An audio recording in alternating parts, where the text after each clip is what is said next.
welcome to another farm and factory fresh edition of WE&K, the weekly AEW news kick. I'm your host Tom, and it is Return of the Pat.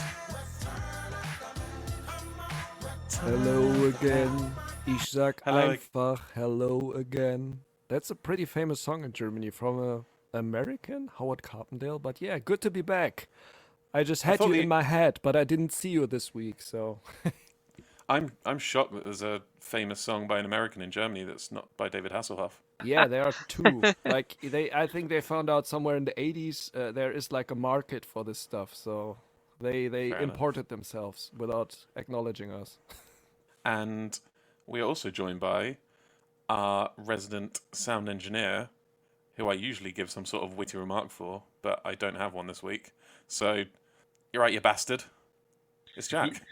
You don't get to give a witty remark this week for being so late. We were meant to record this an hour ago. Tom is behind, so his punishment this week, he is the stand-in editor for this week's podcast as a punishment. I don't know how to do that. It's going to be fucking terrible, so it's on your neck. Well, you know, it'd be funny. People will like it.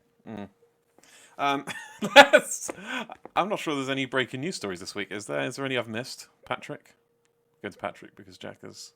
He's not in my good books now. Yeah, what was kind of breaking? So first, was reported that Sammy Guevara was supposed to show up at Impact, but he didn't like the storyline they put up for him. So he decided on himself to take a later plane to miss the show or be late or something, and then he wanted something to be changed. That's what they said. And then I watched Sammy's vlog, which I usually don't do, but I just did it for the BTE Championship. And then in the beginning, they directly said that's bullshit what's in the dirt sheets. So I think that's the only newsworthy thing we So relationship's had already week. kind of starting to sour then. Yeah. Both claiming different things. So Sammy's vlog not kind of shed any light on the situation and who's telling the truth. Yeah. He said just like in there, no, not everything's out there is true. I don't know what the beginning was like. Yeah, I got heat. That's what he said, and he was laying in the snow and was doing a snow angel, like with a t-shirt on, and then his girlfriend was recording him, and he said, "What are you doing, Sammy? I got heat." So then he said like you shouldn't believe everything that's said somewhere. So that was basically, I think that was where the whole thing was going to or supposed to go to because of this story, but. Yeah, I hope it doesn't cause any major problems between AEW and, Impact. No, not at all. That's also what like this dirt sheet thing I read said. There's no problem between them at all. It's not damaging their relationship. But on the other hand, like I said before, it might be just some tabloid mix-up thing, some made-up thing. Shit. Yeah, it's a manufactured outrage kind of thing. So let's launch into this week's Dynamite. We opened with Hangman Page and Matt Hardy versus TH2. What did you make of this? Let's come to Jack, because I just spoke to Patrick just now. Yeah, no, I thought it was a pretty good match. TH2, I've been more impressed with them as the weeks have gone on. I do like them. I didn't think this was one of their standout matches. I don't think it was meant to come across that way. I think it was purely for storyline purposes, this match. And you can sort of get a grasp of who the people are they throw in matches when there's storyline they want to progress, i.e. TH2, Chaos Project, are just the standout ones coming to my head. But yeah, when you want to progress the storyline, you just throw them guys because, well, not for Chaos Project, but definitely TH2. TH2 provides you a good match. It's just a shame.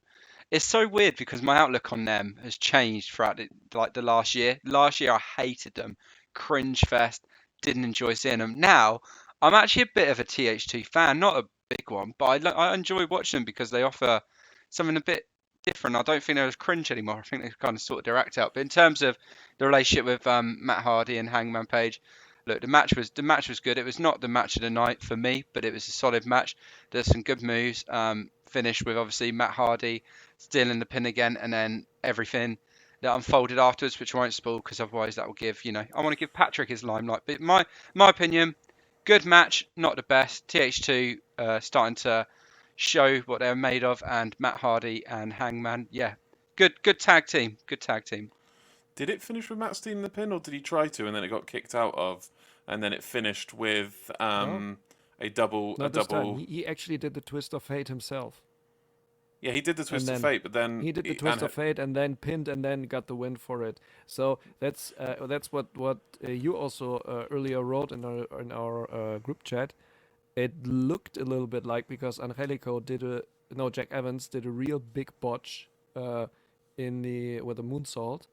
He wanted to do somehow from the second rope from the turnbuckle, and he landed somehow weird on his head. And you could see when the pin from Matt Hardy he was laying just below on the ring apron. He was laying there just facing how Angelico gets pinned. And then for some reason he wasn't reacting to it. And then Adam Page was jumping there quite quick, like he wanted to intervene or make it look somehow. Maybe he forgot it. Maybe he was concussed. I don't know, or like a little hurt or still dizzy. It looked weird. Yeah. Did Matt Hardy hit 2 twists of fates then? No, just one.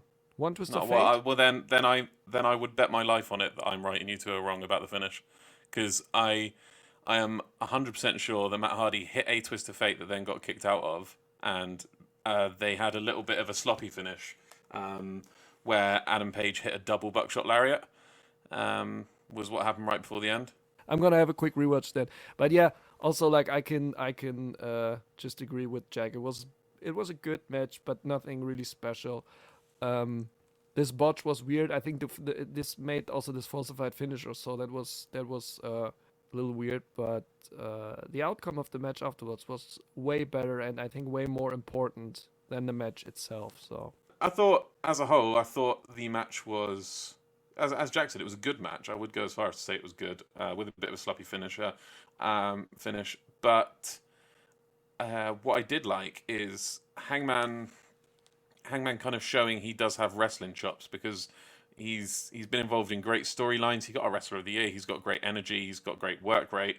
But then you think about his technical side of his wrestling, and what stands out about it. But in this match, he was hitting. God, what was he doing? I saw him hit a brainbuster, and then a couple of one pop-up powerbomb, and then he powerbombed one of TH2 onto the other, like straight after. It was really nice stuff, specifically from Adam Page. After the match, it was revealed that Matt is getting, well, at least he thinks he is. That the contract that Matt thought he made Adam Page sign was for 30% of Adam's wages. It turns out Adam switched the contract, and it's a contract for a match, whereby the winner, a match at Revolution, whereby the winner will receive 100% of the wages of the other from the first quarter of 2021. I'm going to launch in with how I feel about this. I thought this was a little bit Deus Ex Machina. Deus Ex Machina. It's like the old Star Trek when there'd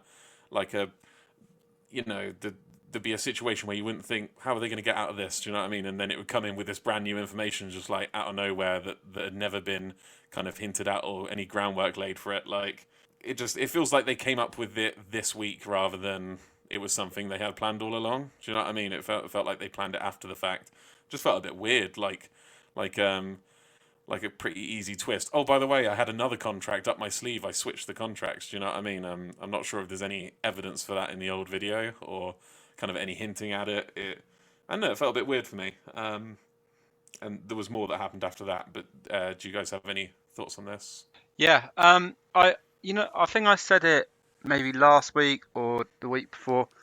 I'm not as hyped about this Revolution. It kind of feels a bit dry, a bit not a lot of build up, a bit of matches that are a bit half-assed and not much, to it. And this is one of them. I would have liked a lot more build up with this.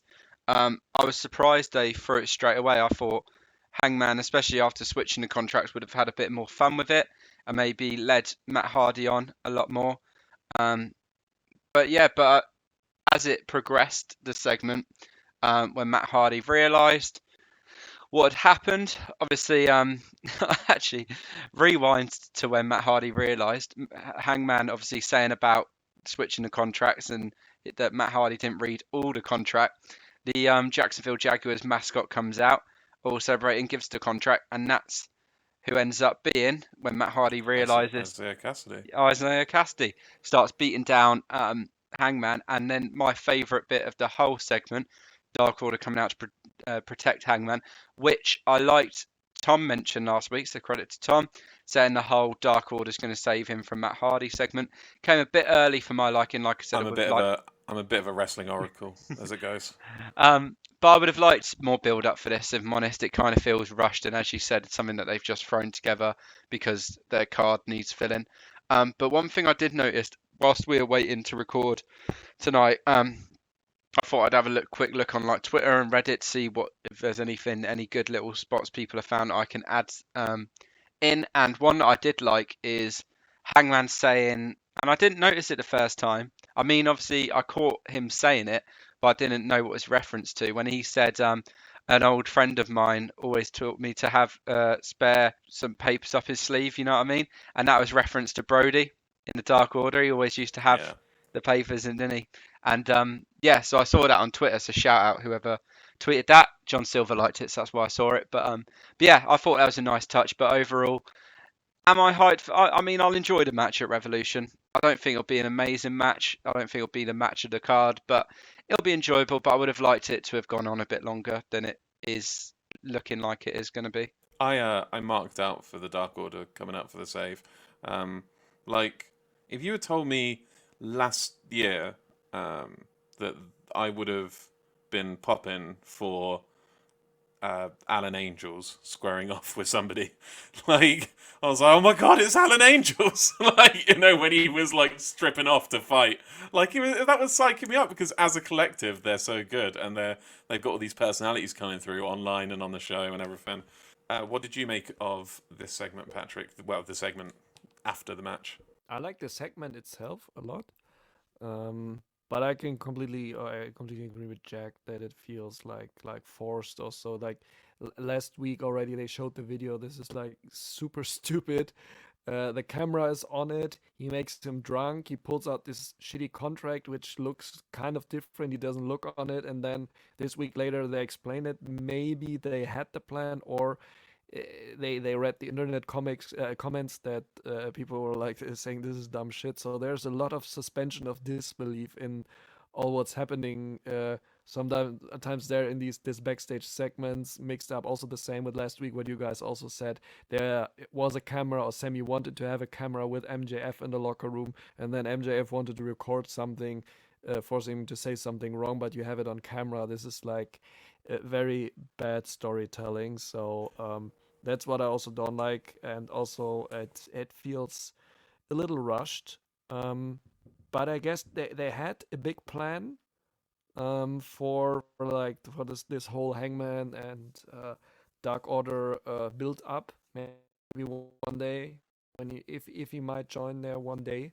I think But he this will. feels very rushed. Yeah, this feels a lot of rushed. That he's now fighting Matt Hardy after like 2 or 3 weeks and without having a real feud in there. Private Party would have way more many reasons to turn on him and one of them guys facing him than Hangman Page would have. But yeah, it's like I said, it feels forced. But on the other hand, the Dark Order thing was super nice. I liked. I popped more when I saw that -1 was there. I was like, what is he doing there? Is he involved? Yeah, rounding them out. Yeah. So yeah, I like that. Hangman acknowledged it. The guys also they acknowledged. They were like more like cowboys in this segment, like nodding, like yeah, thanks, like a gentleman's nod, and then leaving. Yeah, this has potential for the future. I like. I know we praise AEW for listening to their fans. I also think that's a good thing, and it's a double-edged. See, this is why they hate wrestling fans so much. Like the industry hates the fans so much because we'll say one thing and say, yeah, but that's also bad in a way. Do you know what I mean? We'll, it's like, what do you want from us? They listen to fans, which is a good thing. But I also think they put. See, this is the thing. We're pointing out stuff like the camera on the Sammy and MJF segment, and I think they respond to that later in the show, which we'll get to, and also the situation with this contract signing with Adam Page, and I do think they kind of take drastic divergence in story because of what the fans think, which isn't always the best thing. Do you know what I mean? It's like, yeah, taken to we weren't criticizing it that hardly. Do you know that harshly? Do you know what I mean? So like, listen, I'd compare it to the last Star Wars film, Rise of Skywalker, right? The one before that did not go down well with fans, right? Uh, what's it called? Last Jedi? Last Yeah, Jedi, Last right? Jedi. Right. That didn't go down well with fans, but you've already made it now. Do you know what I mean? You've made it now, so you've got to stick with it. But instead, with the third one, they just acted like that one never happened and just retconned everything. It got really confusing, and it was a weird movie. The last one, because of it, it's like if you've already made it, you can't go back and erase it, even if it's a bad segment. Do you know what I mean? You've got to work with what you got. So I think that, especially with this segment, maybe they're a little guilty of that. But I mean, I'm reading a little too much into a very small aspect of a story. But do you know what I mean? They kind of like, oh yeah, that was weird. Let's add this in and swerve it this way, and it's like it doesn't really work. Like I said, it's a bit of a Deus Ex Machina. It's a bit of a, you know, thing coming in to change the story at the last minute. But yeah, no. As a whole, I liked it. I will say I did try to get a lawyer. I did try to find a lawyer online to review that contract signing. No He luck. didn't. He didn't reply to me. No. If I get time, I'll read the letter to the lawyer at the end. And I am going to keep trying because it's taken another turn now with an extra contract being slipped in. I want to know if this contract is legally binding because it was signed. Do you know what I mean? Slipped under. It just there's so much more material to give to a lawyer now. And also So I'm for going to all keep future looking for a future lawyer. things that could happen in that direction, because this is not the first time that something like this happens in wrestling in general. Well, yeah. I mean, hit us We might up be the if you first are. and only podcast who can have a clearly law-binding answer giving to this We matter. will get a legal correspondent for WANK. Next up was Inner Circle had an interview with Alex Marvez. This, surprisingly, they mentioned that this tonight would be the first title shot for Santana and Ortiz, which I actually found quite surprising given their status as a tag team in AEW. There was a lot of quotable moments in this. Yeah, no, I thought it was a good moment. I like how Chris Jericho, for me, was the way he was talking to MJF. Like it was a bit of a weird one because obviously Sammy's left. That was the way Chris Jericho was saying, Sammy's dead to me now. When you leave the Inner Circle, you leave Chris Jericho. Like that's it. Um, but but then obviously MJF cutting in with stuff, and he was like, just shut up, Max, like all this sort of Yeah, stuff. MJF came in with he like tried to back up Chris and went, "You're damn right," and then Yeah, Chris like, "Shut up." and then he obviously says to MJF, he's like, "Do you not think we don't realise like you drove Sammy out basically?" Which I thought he'd be a lot more annoyed with MJF about. He mentioned it there, but I thought he just kind of seems to be like, "Oh yeah, you this is all because of you." Ah, but it doesn't matter. Like we'll still go ahead. Yeah, And it's MJF's like, "You think I would record you?" acting like yeah, everyone didn't see it to begin with, and then Jericho's saying everyone was watching. Do you know what I mean? Again, comes back to a kind of my problem with I think there should be some sort of kind of suspension of disbelief about what the wrestlers do and don't know, because this is what I'm talking about limiting your storytelling capabilities. It's like, everyone knows everything, so how can they portray deceit that we're all in on, but the wrestlers aren't? As the audience, we're in on it, but they're not. How can they portray that if everyone watches Dynamite and everyone knows everything? Do you know what I mean? There was always, in wrestling, there was always this kind of suspension of disbelief where the wrestlers sort of live in an alternate world than us. Do you know what I mean? Where they can't see this stuff. But, yeah, I no, mean, carry on. absolutely. And then no, the other last point I wanted to mention was obviously started talking about Santana Ortiz then, and then them getting the tag belts. Um, and just a bit that made me chuckle was when they were walking out then, and he's like, and bringing the champions to the Inner Circle, and then Jake Hager shouting out, "Champions!" and then just walking out like he doesn't As say anything. He's yeah, just like that one at the back, just like, "Yeah, chips."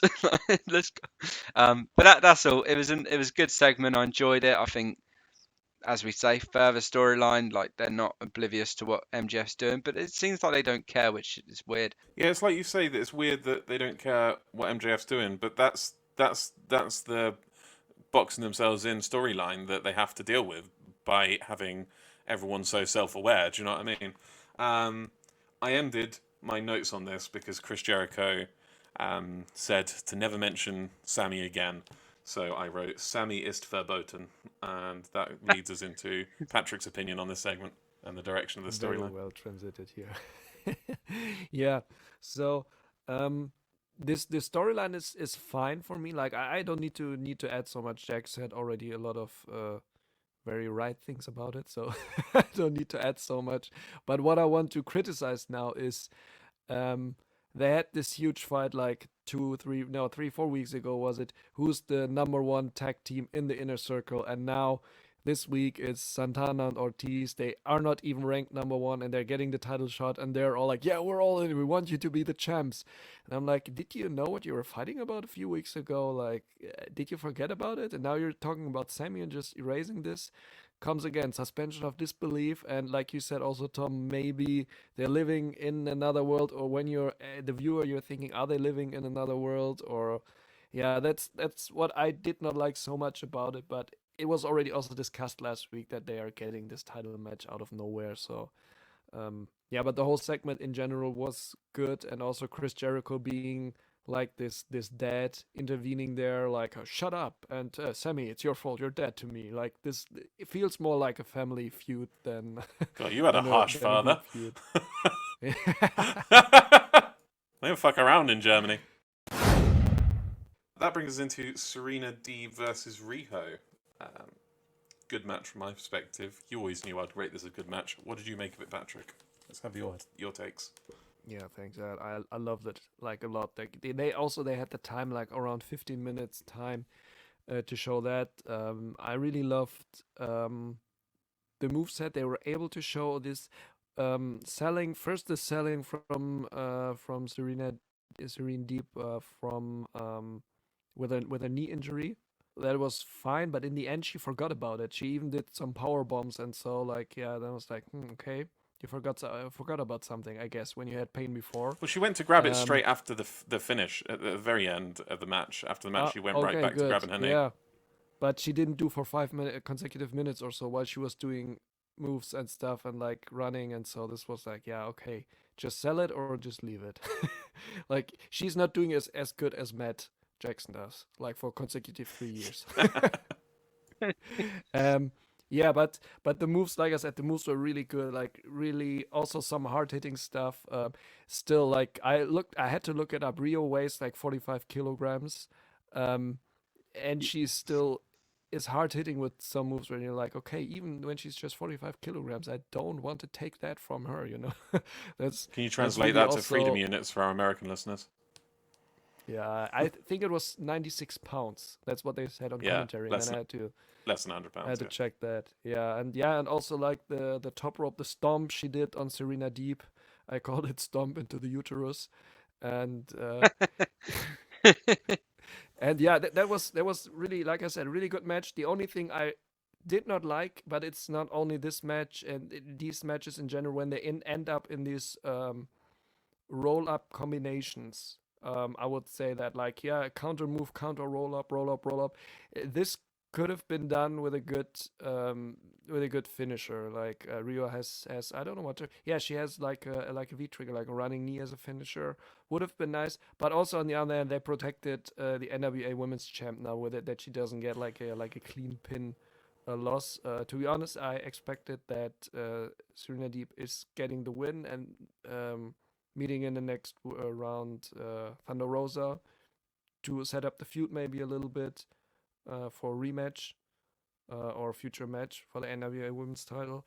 But yeah, let's say I'm not saying that a lot, but on the Meltzer scale, it's a 4 out of 5 star match for me. That's exactly what I wrote, 4 out of 5. See? Great minds think alike. At 4 out of 5, it was still my match of the night, you know. I thought the quality of wrestling. Oh, look at that face. We'll talk about yours later. Quality wrestling, yeah. I thought the quality of.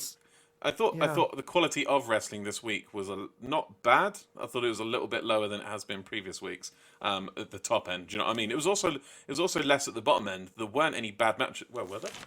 Let me have a look. I don't think there was any bad matches this week, save for one that I don't really think qualifies as a match. We'll talk about that in a minute. I actually refuse to rate it. Yeah. Yeah, no, I thought it was fantastic. I thought I'd come to what you said about they had the ability for a lot of moves here, and I completely just want to focus on what you're saying there. Is that, you know, there's such an interesting clash of styles. You've got this, like you say, this very light, flexible girl in Riho, and you've got an incredibly gifted technical wrestler in Serena Deeb, and just the stuff they were able to pull off, the stuff Riho was doing with their bridges, with like the submission and the pin escape, and there was a third. She, like I said, she was doing moves with bridges and like fisherman suplex and stuff like that all night. But one of the things I really liked was when I think Serena Deeb had her down and she was trying to pin her from like a standing position, and she brings one elbow up and then she brings the other elbow up, and then she kicks out of the pin with her head and props herself up on her head to take her shoulders off the mat. Just great stuff like that. It started out super technical. All Serena Deeb matches seem to start out super technical and use a lot of technical moves, mat wrestling and stuff like that. It was great to see Serena Deeb kick out of the double foot stomp. I think there was some great reversals and some great move escapes, some really innovative stuff. I think stuff I hadn't really seen. I actually have to disagree about the finish with the pins. I thought specifically in this match, these pin reversals were really good. They weren't just run of the mill stuff. It wasn't just schoolboy into, do you know what I mean? Or reverse like a not Northern Lights, like a sunset flip pin into a back and forth or something like that. It wasn't basic stuff. It was really kind of interesting stuff that they did. My only complaint is they always end it on the third pin, like 1 reversed, 2 reversed, third pin is successful. Like it has to go a little bit longer for me sometimes, because as soon as Riho got into the third pin, I was like, well, that's over. Do you know what I mean? So that is my only point. I will side with you about not liking the pin finishes. I don't mind the pin finishes, especially when they're as good as they were in this match. It's simply the fact that they need to kind of do away with the rule of 3 because it's very predictable. Jack, thoughts on this match? To be fair, guys, I think you covered it quite well. I loved this match. I will not give my match of the night yet. I will leave the suspense to the end. I loved it also. I thought it was insane. And it just adds another layer to the AEW women's division as a whole. Each week, we don't need to repeat ourselves, but it gets better and better, or maybe not necessarily better and better, but the standard is consistent. There's as you said, Tom, I remember last week you saying that the worst match so far happened to be the champ against Abaddon, and that just goes to show how big steps they're taking, big strides to make it a competitive division, an exciting division, and some great matches. And this was just one of them. Yeah, and I'm sure we'll talk about the Japanese side of bracket later. But this was obviously the second one so far. Really impressed with the first one, Thunder Rosa and Layla Hirsch. We loved that last week, and this is just another one which this could have gone either way. And this is one of the matches I don't necessarily get gripped with matches I know are going to happen. Like I watch it, I enjoy it, but you know the result. This one genuinely could have gone either way. Each time there was a near fall, I was like I was genuinely gripped, and I didn't want one over the other. If I probably had to pick, I probably wanted Serena Deeb purely for what Thunder Rosa said last week, where you would have had then the Serena Deeb rematch, you would have had the Britt Baker rematch, and then you would have had obviously the final before getting the title shot. But I'm not mad about Riho coming back. The only criticism I've probably got is that I feel like they felt like they had to put Riho through because it's been so long since she's been here. I feel like they wanted to do her justice. Like, welcome back. But you're going to lose your first match back. I feel like they had to. This is the thing. I knew Riho was going to win because of this, and I know that kind of conflicts with what I said maybe like last week or the week before when I was talking about, well, maybe Thunder Rosa will face Serena Deeb in the tournament and face everyone she called out along her way to the final. That's because, all honesty, I forgot that Serena Deeb was facing Riho in the last round when I said that. As soon as this match came up, I was like, Riho's winning this, because they're not going to invite her back from Japan and have her finally come, through the restrictions and just to hand her a loss. So literally, all that way for a tournament, and then she loses in the first round. You know what I mean? They're not going to do that. But I don't think, if anything, it's dampened Serena Deeb, because she'll probably eventually have another title match. Like, she's that standard. She's already got a title belt, She's experienced enough to like still be at the top level. She doesn't need necessarily another push because she'll always be at that top level. So I don't think it's dampened her. It's nice to see Riho back. So it's going to be Riho Thunder Rosa now, and that's a really exciting match. Whether she'll lose that one, so it's Thunder Rosa Britt Baker, I'm not sure. I wouldn't be mad either way. Or we're saying Britt Baker. Never know. We might have Anna Jay take on T Nyla Rose, but it's really exciting. That side, the whole bracket, as I said, we'll talk about Japanese side, but everyone I've seen so far been really impressed. Loving the women's division. Some, It's exciting, isn't it? yeah, it is exciting, and yeah, just long may it continue. The match, great match for me. Enjoyed it from start to finish. The time flew, and I think you guys will probably agree. And yeah, really good for me. Serena Deeb, I will just say, I think she's a star maker. Do you know what I mean? She can make Oh yeah, anyone we've look said good. it We before, haven't we? said Yeah. this before about her and Tay Conti and her and Riho. Yeah, she can make anyone look amazing. And like some might say, oh, you didn't need to make Riho look amazing because she's already been women's champion. For me, I'm going to say something pretty controversial. Neither of the Joshi girls they brought over have ever really clicked 100% with me. I mean that Riho and Hikaru Shida. Do you know what I mean? And to some extent Yuka Sakazaki as well. And that's not that I don't like all Joshi style because I've recently started watching TJP, Tokyo Joshi Pro, and there are wrestlers I really really like. Mayu Iwatani, who's kind of like competing for the ace of TJP along with Yuka Sakazaki. And there's a whole host of Maki Ito. We'll talk more about her later. Obsessed, simping. Um, so there are wrestlers I love from the Joshi style of, but the girls they brought over they've never really clicked that much for me. But she did in this match, and I think a big part of that has to go to Serena Deeb. And I think she's okay with that. And I think even if she never gets to the stage where people are calling her an absolute like where everyone's recognizing her greatness, maybe how they are with girls in WWE like Becky Lynch or someone, or when we have like an all-time great women's champion in AEW, maybe they're not recognizing her the same way. But I think people in the industry really recognize it from what I've seen when I've seen people talking about her, and you know, proper real smarky fans like us will always appreciate her. Next, from a very high to a quite low, in my opinion. No, to be honest, I'm being overly harsh. It wasn't such a low. There was kind of a positive. Shaq and Jade Cargill segment where they showed a very stylishly shot video. It was about, like I said, it was stylish. There was some nice music. Jade Cargill looked legit in it. But I just couldn't take it seriously every time it cut to Shaq and his face. He was pulling weird faces for me, and he didn't show much training other than playing basketball, which seems to have no relevancy on a wrestling match. But what to say about this, Patrick? A little help. Also, not really anything. Like this was just a high class, super styled video, and there was no really wrestling involved or anything. So it's just like this promo shot they have to do. Like when is it next week? No, in 2 weeks. It's their match on Dynamite. They just have to do it for the TNT publicity. I guess somehow. I like to go one step back, rather one. Huh? What did this add? Would you say like?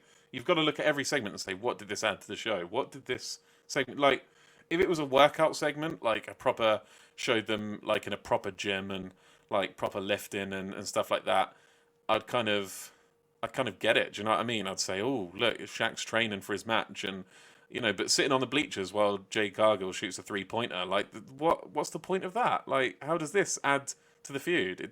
Does it at all? I'm literally looking at this and I'm trying to find the good in it, and I can't see it. Yeah. Other than it was quite stylish. Yeah, that's the thing I wanted to say is that we have these segments which take like a few minutes from TV time, and then just rolling back a bit when they announced that the last two matches of the American bracket of the women's elimination tournament are just shown on YouTube instead of on Dynamite. I'm like, come on, do we need the segments? Do we need the next match that's also coming? Just give the ladies the screen time they deserve, because you have a way better wrestling related product than this shit with Shaq and Jade Cargill fooling around in a basketball court, nothing to do with wrestling. And then also this, I don't know, old Canadian idiot rolling through the ring later afterwards, like stealing also time from the ladies where they can really show talent and do what they want to do, show wrestling. So, sorry. Well, we'll get to that in a sec. Should we just sorry. ask Jack? It's just like I'm getting angry now. You can feel it. I get angry. Sorry. It's coming right up, so hold on to that anger, Jack. Do you even want to mention anything about this? Yeah, I mean, everything I wanted to mention, you touched on. First point, it wasn't a training video. It was two people playing basketball. I refuse. A couple of people hanging out with no relevancy to the actual feud that they're involved in. Exactly. I refuse to agree with Tony. Tony Giovanni was like, and this is Jade Cargill and Shaq's training video. I'm like, it's not training. It's just two people. You see that down the park. Two people just playing basketball. It's the same thing, just professionally shot. And the second one... To be honest, Jade Cargill, she does a lot of these videos, and she does look legit in every one. And I do look at her and think, oh, Jade Cargill's an absolute unit. But, like, how many videos of Jade Cargill walking in slow motion are they going to show to try and... You know, if you've seen one Jade Cargill walking in slow motion looking like a hench badass video, you've seen every Jade Cargill walking in slow motion looking like a hench badass video. Like, if you don't think she's a badass from her appearance by now, showing it again isn't going to help. Absolutely. You know what I mean? Yeah. And one point that obviously Patrick said, which just ignited a fire in me when I thought about it, is the fact that could have been on YouTube. It's such a shame when we were just bigging up how good the women's division is this year. There's barely been a bad match. And then you're like, oh, so we're going to show the rest of the American side of bracket. Like, okay, I know they did the Japanese side. I get that because, you know, that's just the way it's going to be. But to put like 4 big name women's stars on the YouTube side, it's like, give these girls airtime. I'd rather watch them two than watch the match we're about to talk about next and 5 or 6 segments of Jade Cargill and Shaq playing basketball. Like, some stuff they need to realise is what fans want to watch, and other stuff they need to realise, oh, maybe we can stick this on YouTube. It doesn't need to be and wasting TV time. But yeah. Well, they're not going to put it on YouTube because you know what this was, and Patrick touched upon it. This was a minute 30-second video of them saying, "Hey guys, remember we got Shaq." Yeah, exactly. That's it. Like, remember we got Shaq. That's all this was for. But yeah, that's enough for the segment. Let's move on. Speaking of matches that added nothing to the segments that added nothing to the show and shouldn't be on television, this was Orange Cassidy versus Luther. I have one sentence written down from this, and that was, nice move from Chucky T. That was all I had. He hit a nice pile driver. And I'm going to be honest, I'm going to hold my hands up here. I missed the rest of the match because I texted you guys to tell you I'd be late. And it was over. Very good. You didn't miss anything. Yeah, I literally... Except being late. That's the only thing you missed. Literally blink and you'll miss it stuff. Because I literally blinked and missed it. So, so someone going to help me out here. Because I don't know what happened. I heard Orange Cassidy's music. I saw Orange Cassidy got the win. Don't really know what else happened in this match other than I saw the pile driver from Chucky T.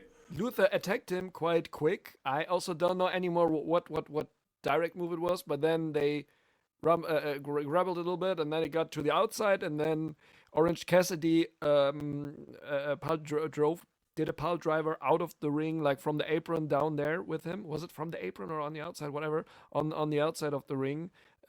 Luther fell, like in Germany, like we say, like a sack of potatoes on the ground, like really... Can I just say something I love about Patrick? Because every single week, without fail, Patrick will say, as we say in German, and then say a phrase that we also say in England. He does this every week. And I love it. Never changed. He felt like a sack of potatoes, and that's just like... no athleticism at all. There was nothing you could add to the match except the good move you saw from Chucky T, almost killing Serpentico with the pile driver, yeah. It was like a modified pile driver. I think it might have been his finisher because it had a special name.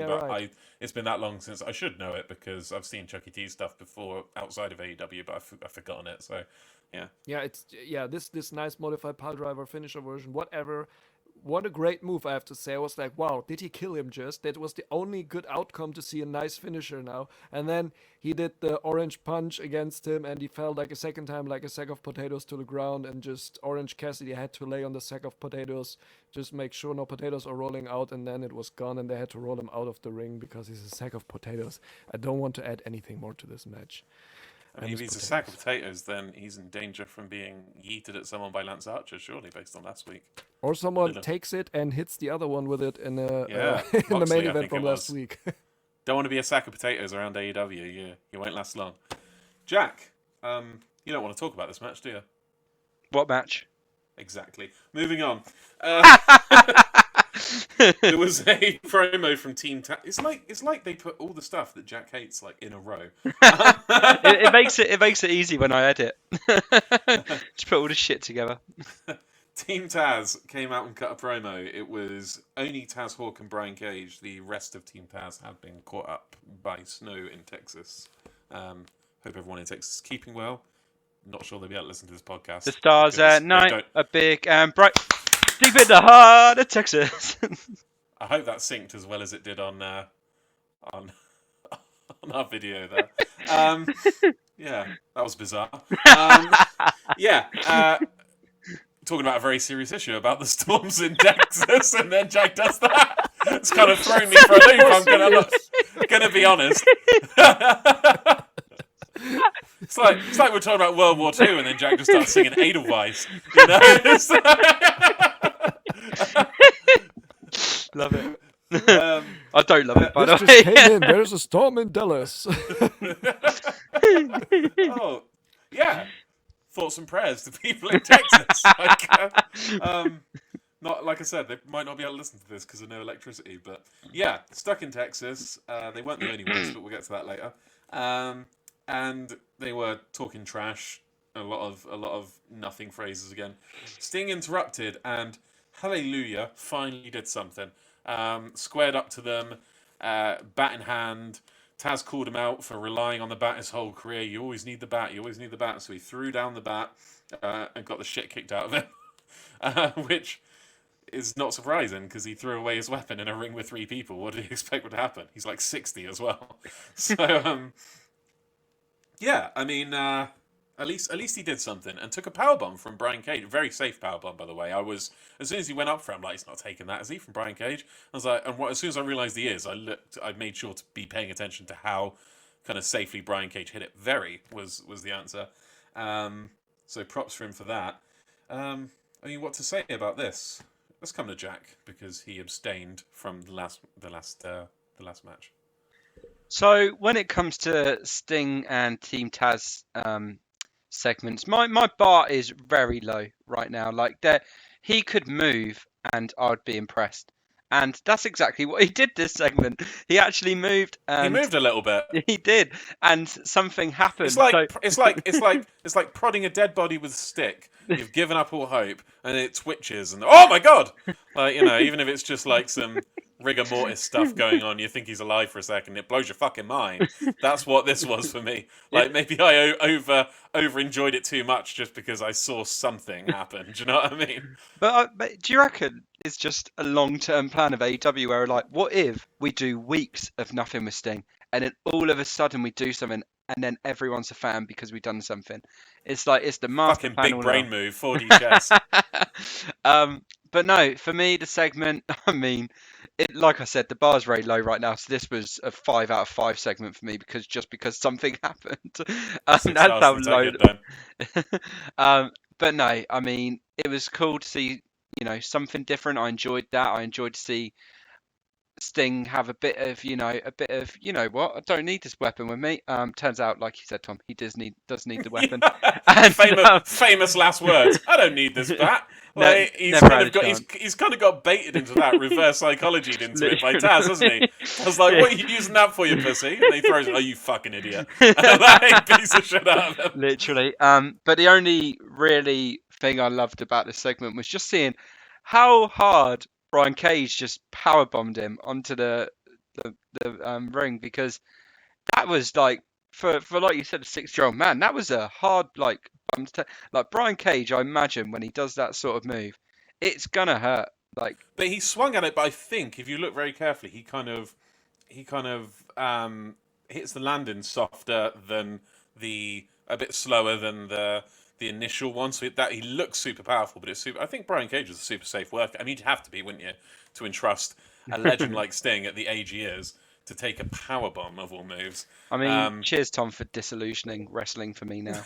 I was there like, that was a powerful move, and you're just like, well, I think actually this is what happened. No, I might be wrong, but like I said, Tom ruining wrestling for fans since 1990. well, Sorry, it's an out of kayfabe podcast. We should do a kayfabe. That's what we should do for our April 1st edition, Patrick. It's just blown my mind. Patrick was talking about us doing like an opposite thing.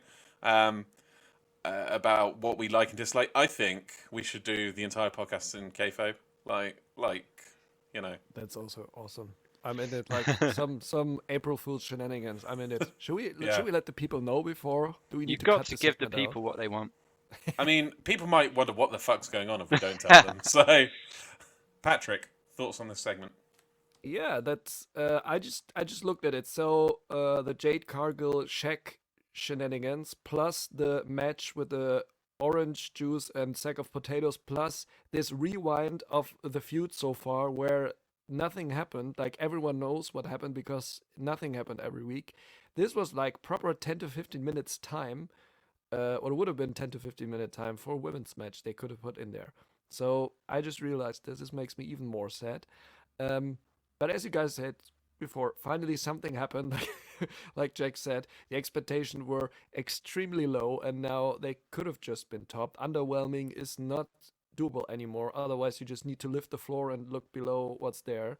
But I liked, that Sting got powerbombed, and I was waiting for it. I was actually waiting for it. Like, what are you guys doing with the top camera, just showing him laying there, facing up to the camera, looking like a little dazed or so. Like I was just. It was very Leaving Las Vegas, wasn't it? Yeah, or very, like this, or the music is playing, like and like the music somewhere, the music is hitting, and "Hello, darkness, my old friend," and he's just laying there looking at the camera. What have I done? It was like a movie, like where he'd just woken up from like a drug binge or something like that, like reflecting on his life with the camera from the top, like it just was laying there in bed, dirty needle next to him or something, you know. Or like Kevin Spacey in American Beauty, just looking upwards, like the lady laying there in all the roses petted. It's like, yeah. So you can do a lot with that. I think that's, yeah, I think we can do a lot with that. That's just a hint for us guys for the memes this week. Next up, we had a promo from Eddie Kingston. First of two very kind of purposeful promos, I felt, from Eddie Kingston. One from Eddie Kingston, one from Mox later in the night, which we'll talk about. We've got Eddie, and behind him, Butcher and the Blade. He's got Ali to his side, and he lists his beefs. I think he gets a lot of points across, a lot of storylines in this segment. Do you have any kind of standout thoughts about this, Jack? Just his bandana triggered me. It was Why was that? I mean, his knots seemed too big, and it was like really triggering me with just the way it looked. So that was my output from that. No, it's an alright. I mean, if anyone is an authority on ghetto styles, it's Ginger White kid from the Isle of Wight. Yeah. But no, the promo was cool. I mean, I like Eddie Kingston. I'm struggling to see a future storyline with him post Revolution, maybe Double or Nothing. I feel like, they're really dragging stuff out. But they did later on in the night, which obviously when we talk main event, but it did hint at like, a friendship maybe between Eddie Kingston and Moxley happening. So I'd be cool with that. But I don't know with Eddie Kingston. Like it's just regurgitating like storylines, in my opinion, which I'm fine with because the beefs are quite big. But like I don't know, it was good promo. Eddie Kingston does a good promo. Gets you hyped for the match, the main event. Which it was a good main event. Yeah, no. Highlight bandana triggered me. Patrick, any thoughts on this? I also got triggered like Jack. I got more triggered by this segment, but this time for me from the Blade standing in the back looking like Leon the Professional, but just in a short version. That was like he looks like Leon the Pro. I looked at the butcher with the glasses and everything. I really didn't listen to have to say to what Eddie Kingston said. I was more distracted by everything around. I kind of like their hipster thing they got going on. I Yeah, don't know why. really. There's something I like. I Yeah, like there's something I that. like about it. I don't know why. Yeah, it's like two characters, but I'm gonna say something about their look in the match later, which was also kind of funny to me. But yeah, the segment was just fine, like a small build up. That's nothing unimportant on the show. It's just like just a small hint. Okay, we're going into that match later tonight, and I liked it. End of story for me. Butcher and Blade, fashion icons. Next up, we had Kenny Omega reading the Young Bucks book to some children. Jack looks gassed to talk about this, so I'm going to waste no time whatsoever in passing over to him. This was incredible. I don't know why I loved it so much. I just yeah. So the segment starts off. Kenny Omega's in a classroom for the children, reading them the Young Bucks book. Um, classic Kenny reading them the chapter where he talks about him and Jericho at Wrestle Kingdom and how it pioneered everything. Don standing, looking proudly, like a proud uncle. One of the kids asked if the Young Bucks are in love. Yeah, yeah, just I don't know. asked him. That was a weird thing to ask. I don't know if it was like ad-libbed or Yeah. because it was a child or... I imagine it was, to be fair. That's normally how they record with Kenny kids and did stuff. it quite well, though. That Yeah. was brilliant. Yeah, but I just got a theory to that. Sorry, I'll just jump in quickly because we got that bit. Maybe it was a small reference to the Golden Lovers inside that. I was just thinking of that when I saw it. Like, Oh, does it I- maybe have something to do with I that? did think of that, but I think we'll need the kind of gif of Charlie from Always Sunny with the Pepe Sylvia conspiracy board for. Maybe Absolutely. maybe we're overinterpreting, but I like that, by the way. But just keep on going. Cheers, Patrick. No, yeah, the funny segment, and then obviously saying they have to go, and then what I thought was, I don't know why, but they left the AEW Left title. the title behind. When they I said wrote they it were down, yeah. yeah, when they were going to go. So I don't know because they obviously said, "Oh, can Uncle Kenny stay and play?" And then Now you Dog, can have Nakazawa. yeah, no. But the funny bit was when he said the kids said, "Could Uncle Kenny stay and play?" And then Don Callis was like, "Uncle Kenny and Uncle Don have to go." It's like, Don, they didn't ask for you. They asked for Kenny. You just assumed they meant both of you. And then they were like, "Yeah." They already call him Uncle Creepy on the commentary theme. And then yeah, Uncle Nakazawa can stay and play, and then they started beating him up, and Dog Callis like, God, they really don't like Nakazawa. Let's go. And that I think summarised the segment. So that's me. So I enjoyed the segment. It was funny, and yeah, that's all. That's all, folks. Patrick, any nitpicking to do No real nitpicking. other no, than I can leaving just- the title behind? yeah, that seems to be a thing. Leaving the title behind, like him leaving the title behind, Darby leaving the title behind on a backstage segment. Maybe sometimes I think they're playing with the fans or so, or the ones who are really picky on details.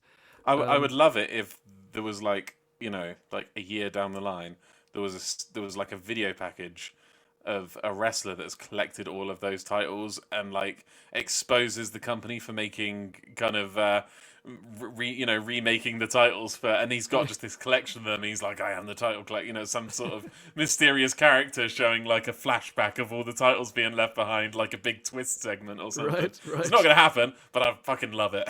Maybe it's the guy who stole the belt from Chris Jericho. I don't know. Yeah, They can work that in. They can work that. It was me all along. It was me all along somewhere from cell block D8 from the from the prison.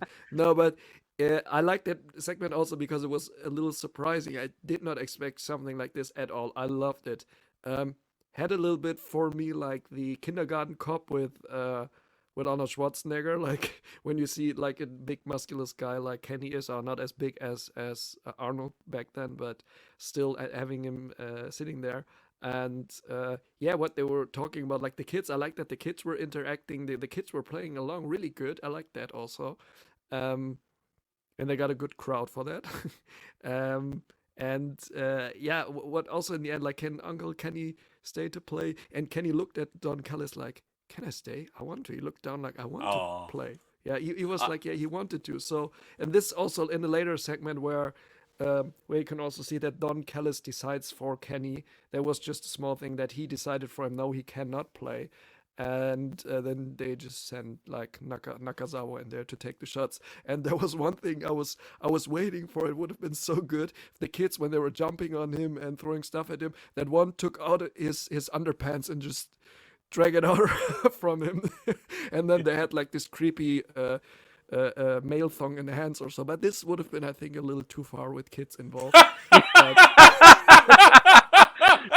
To be fair, I was waiting for where you were going with that, Patrick. maybe a little too far. No, it If I would had have to- been way if I had farther. to Would have nit- been if I if had some to kid would nitpick, put I'd out have like, to say what that is not this enough liquid children here got and like spilling Nakazawa's it on tongue him? out. And so, what are you doing with that?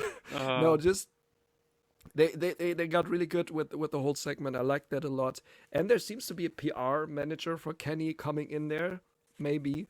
And Alex Marvez was there for some reason. He didn't say Alex Marvez anything is really, everywhere. but he was just there, and then then he's leaving. I like that now. Like they're putting him out there just like for fun because I don't know. He's a good guy for these segments. So all in all, I like that a lot. And like I said, these small details brought the storytelling a little further. Just not as much storytelling as if the children had stripped Michael Nakazawa. No, this would have been more storytelling, but this is That another would have story. Tits. That would have been the nuance that this segment needed. One thing I'm not sure if anyone noticed was Don Callis in the background talking to like the daycare owner or something. He said, "This is the demographic we're really targeting." He was like, "This is the 7 to 9. This is like the 5 to 9 demographic we've been targeting," which was brilliant. One thing I will point out was, I think a lot of people noticed this was JR accidentally said the WWE champion Kenny Omega leading into this segment, and after the segment, like overcorrected by saying the great stuff from the AEW champion there, like someone had told him, dude, you fucked up during the thing. He's like, okay, no, I got this. I'm gonna really stress that it's the AEW champion. But good stuff. Not so much good stuff from JR, but I mean we've come to expect it. Next, we had Santana Ortiz versus the Young Bucks. They came out to the Inner Circle music, Santana Ortiz, which I was a little bit disappointed by because I was hoping for some Proud and Powerful. But they're not called Proud and Powerful, are they anymore? So does that mean the music's gone as well? I guess. No, they came out last time. With it, what yeah. was in the tag team battle royal? They came out. Yeah, they to did the came out to Proud and music. Powerful. Yeah, so there's no reason they couldn't. I guess because they were all coming out as a unit, they used that. But I missed it. Kind of really fast start to this match. Fast match overall, really. What did you make of it, guys? Yeah, I love this match. Again, still triggers me that they got this match based on losing a battle royal and losing it in a circle tag team tournament. But tag team match. But no, overall, really good match for me. Some really good spots. I actually convinced myself in it that Santana Ortiz were going to win because I think they were just looking really good, and I was like, actually, what if it was an Inner Circle versus Inner Circle match for the tag champs at Revolution? And then what if the Bucks and Good Brothers do get their match at Revolution? And I had all these theories going through my head. Unfortunately, none of them paid out, and we're still getting the Young Bucks Chris Jericho MJF match at Revolution, which I'm fine with. At the moment, it's one of the matches I'm most hyped for in Revolution, so fair play. And I'll enjoy it because there's plenty of time to get Santana Ortiz and Chris Jericho MJF match, and there's plenty of time to get Bucks Good Brothers. We talk about rushing, that would have been rushing, to be fair. Yeah, you got all this time for it to play out, like you said. Exactly. Like, we're not going anywhere, are we? So you might as well just do the matches that make sense for the moment, and just if you've got a good storyline, why cut it short? Play it out. People are loving it. People are loving both these storylines, the Inner Circle and the Bullet Club storyline. So keep it going. I mean, if you've got a good thing, keep it going. But in terms of the match, no, really enjoyed it. Trying to think what there was a really good spot which I wanted to talk about, which I never tend to talk about spots when I'm doing my bit of the podcast because I'm not very good at what moves are called. But this one I definitely did want to give a shout out. So they started off Santana Ortiz holding, who I think was Nick Jackson, then throw him in the air and twist round, and then I've written down What for did you that. put I've written down? a magic killer backbreaker. That for me was probably the best move in the match. I really enjoyed watching that, and it just looked so slick. And I'm a big Santana Ortiz fan recently, especially. I think they look really good, and it was such a shame to hear that this is their first tag title shot, because why? They're one of the Why indeed? best tag teams in AEW. But that being said, they're definitely going to get more shots, and they deserve to be, for me, in the circle tag champs. I don't want to see Jericho and MJF, but if that's the way it's got to be, that's the way it's got to be. But no, in terms of match for me, what would I give it? I'd probably give it a 4 out of 5. I don't know whether that's matched with you, Tom, on your sheet. I was a little bit lower, but not too much lower. But 3.75. I Yeah. think. I think my point of contention in it was. Okay, so by the way, I just want to agree that what I put as a magic killer backbreaker was fantastic, because it was a magic killer setup and it turned into a backbreaker. So I guess that's what you'd call it. But yeah, based on the amount of spots I've written down and very little else, there was a twisting stunner from Matt Jackson. There was a avalanche Falcon Arrow, which I think was from Santana on one of the bucks from the top rope. Assisted rolling cutter, where one of Santana Ortiz kind of threw the other into like a rolling thunder into a cutter. There was a kick out from the street sweeper, which was very nice, and I think it was Ortiz reversed the. Was it Ortiz? No, Santana. It was Santana escaped the BTE trigger, and both Matt and Nick's kind of knees bumped into each other. I felt like this match at times kind of ran the risk of being a spot fest, where it's just a series of big spots rather than anything kind of linking them together as a cohesive match. Nobody kind of selling, like absorbing the punishment and selling the moves long term over the match. It all started to come together as a match to me, and like, because as well there was no story behind it for me as well, which is always a big pet peeve of mine with AEW matches. There was no story that they could tell with this match really. It was because it was just, we've given you a title shot because you lost the match. Like, as you say, it was a bit weird. It really started to come together with me when they powerbombed Nick, I believe, into the crowd, and we knew that their parents were there, Papa Buck and I guess you'd call her Mama Buck. I don't know if she actually goes by that.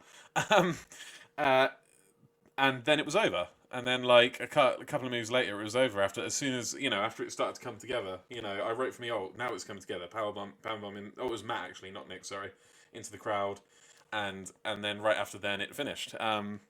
So yeah, I mean, it was good. It was a good match. I just felt like it could use some glue, some technical glue, kind of holding it together a little bit. I don't know, and some story as well. But Patrick, thoughts on this match? I like the near falls. There were a lot of near falls for Yeah. Santana and Ortiz.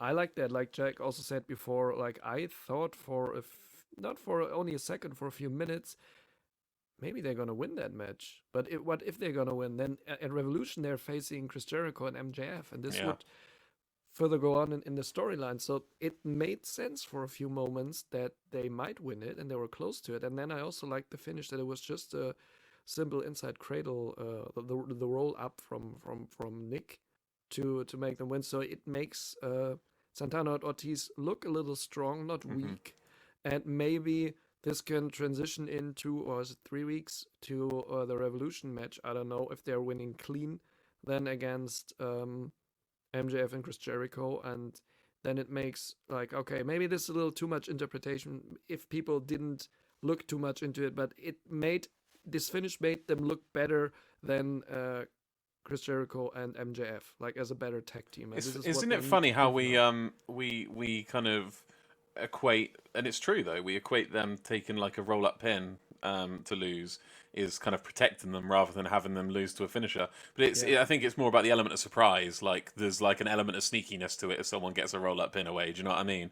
Whereas you've decisively beaten them if you hit your finisher. And I like the way they did it as well, where they were getting cocky and Ortiz was going, the best, the best, the best, Yeah. and then it happens. It's like, you got to focus on what you're doing instead of getting carried away. I like that element.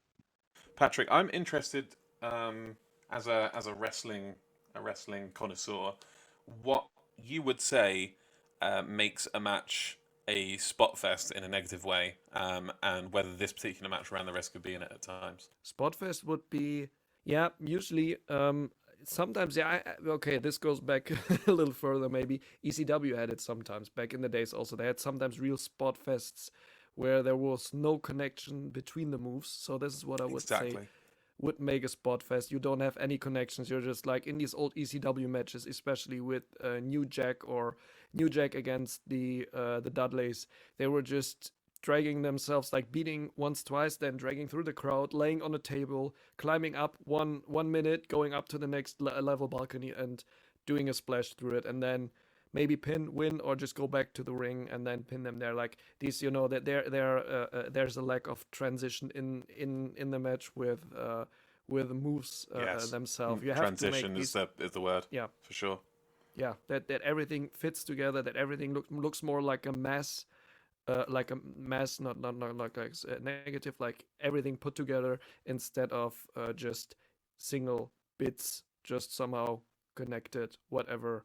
This is what I like, and this is then when you're saying like thinking about a spot fest, maybe this is what JR is thinking about it when he's thinking, oh, I have these negative connotations to the spots they're showing in the matches. Yeah. But in the end, they're just showing the spots, or like a lot of spots or whatever then, but just for the excitement to get you more involved. You're like, wow. Yeah. But if they can mix technical stuff in it, which, for example, Yeah. Kenny can do very, very good. That's why the then Elite you are can- so good together, I think. Yeah. And Because then I mean, you the can Bucks, tell a the good story. Bucks, I mean, Jim Cornette especially, and people of his ilk, who are critics of the Elite, they always call the Bucks spot monkeys. They never call Kenny a spot monkey. Do you know what I mean? So even if I love the Young Bucks and I think they can tell amazing stories when there's a story there to tell, do you know what I mean? In their matches, it's Kenny who, it's the combination of them that makes the Elite such a good trio. With Ken, Matt and Nick doing their amazing stuff, like, and their innovative tagging, and then Kenny's got, he's got the technical chops there. I think it's probably a bit unfair to call this match a spot fest. It like I said, at time there was a point in the match where I was like, it's running the risk of becoming a spot fest. I wouldn't give it the spot fest stamp though. It was decent. Like I said, there's only so much they can do when there's not really a story there to tell. Do you know what I mean?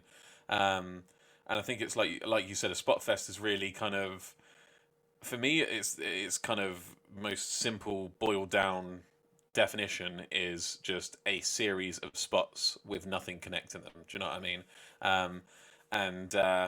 And also, I would say when you're not kind of absorbing the moves properly. So in one moment you'll take like a fucking rotating super bull punch pile driver on the ring apron, and then I see that and then move, yes. yeah. A rotating super ball punch pile driver. Let's go back to the old SmackDown vs Raw games where you could create a finisher and make that. I think oh no, I forgot the name. What's the masked commentator name? Shit, I forgot it. Excalibur. Excalibur. Oh no, I've mixed up messed up all the joke. But I said that Excalibur would be the only one who could call a finisher you would create in a game. He could still call it on the fly. Yeah. So sorry. As I was saying, and then they'd take a move like that, or well, not like that, but you know what I mean, a ridiculous move, and then they'd be up, kind of, the next thing, executing a crazy move of their own. That's another thing that kind of makes a spot fest to me. But it was a good match. It was a decent match. I'm being far too harsh on what was a fantastic tag match. With the essence of tag matches for me is creativity, and they had that in abundance. Do you know what I mean? It's doing things with two people. There's so much more things, so many doors you open up when it's two-person moves, and you can be hitting it on one or two people than there is in singles matches. You know what I mean? And I think that's kind of reflective in, unless it's a match with Rey Fenix in, then you don't always see new stuff every single time you watch a match, but you can in tag matches because of just the sheer kind of number of things that haven't even been tried yet. Do you know what I mean? And that's what I love. I love stuff like this Magic Killer backbreaker that Jack mentioned. And yeah, decent stuff. One thing we did skip over was MJF getting the Inner Circle ejected. And this kind of combined with Chris Jericho snapping at him. Do you guys think that MJF's going to become? They're going to start realizing that he's kind of a detriment to this team. What with Sammy leaving and now this, or do you think it's going to be a bit of a while yet before we see anything kind of happening like that? I hope they don't realize it too soon because again, that's just for me. They've got so much more they could do with this.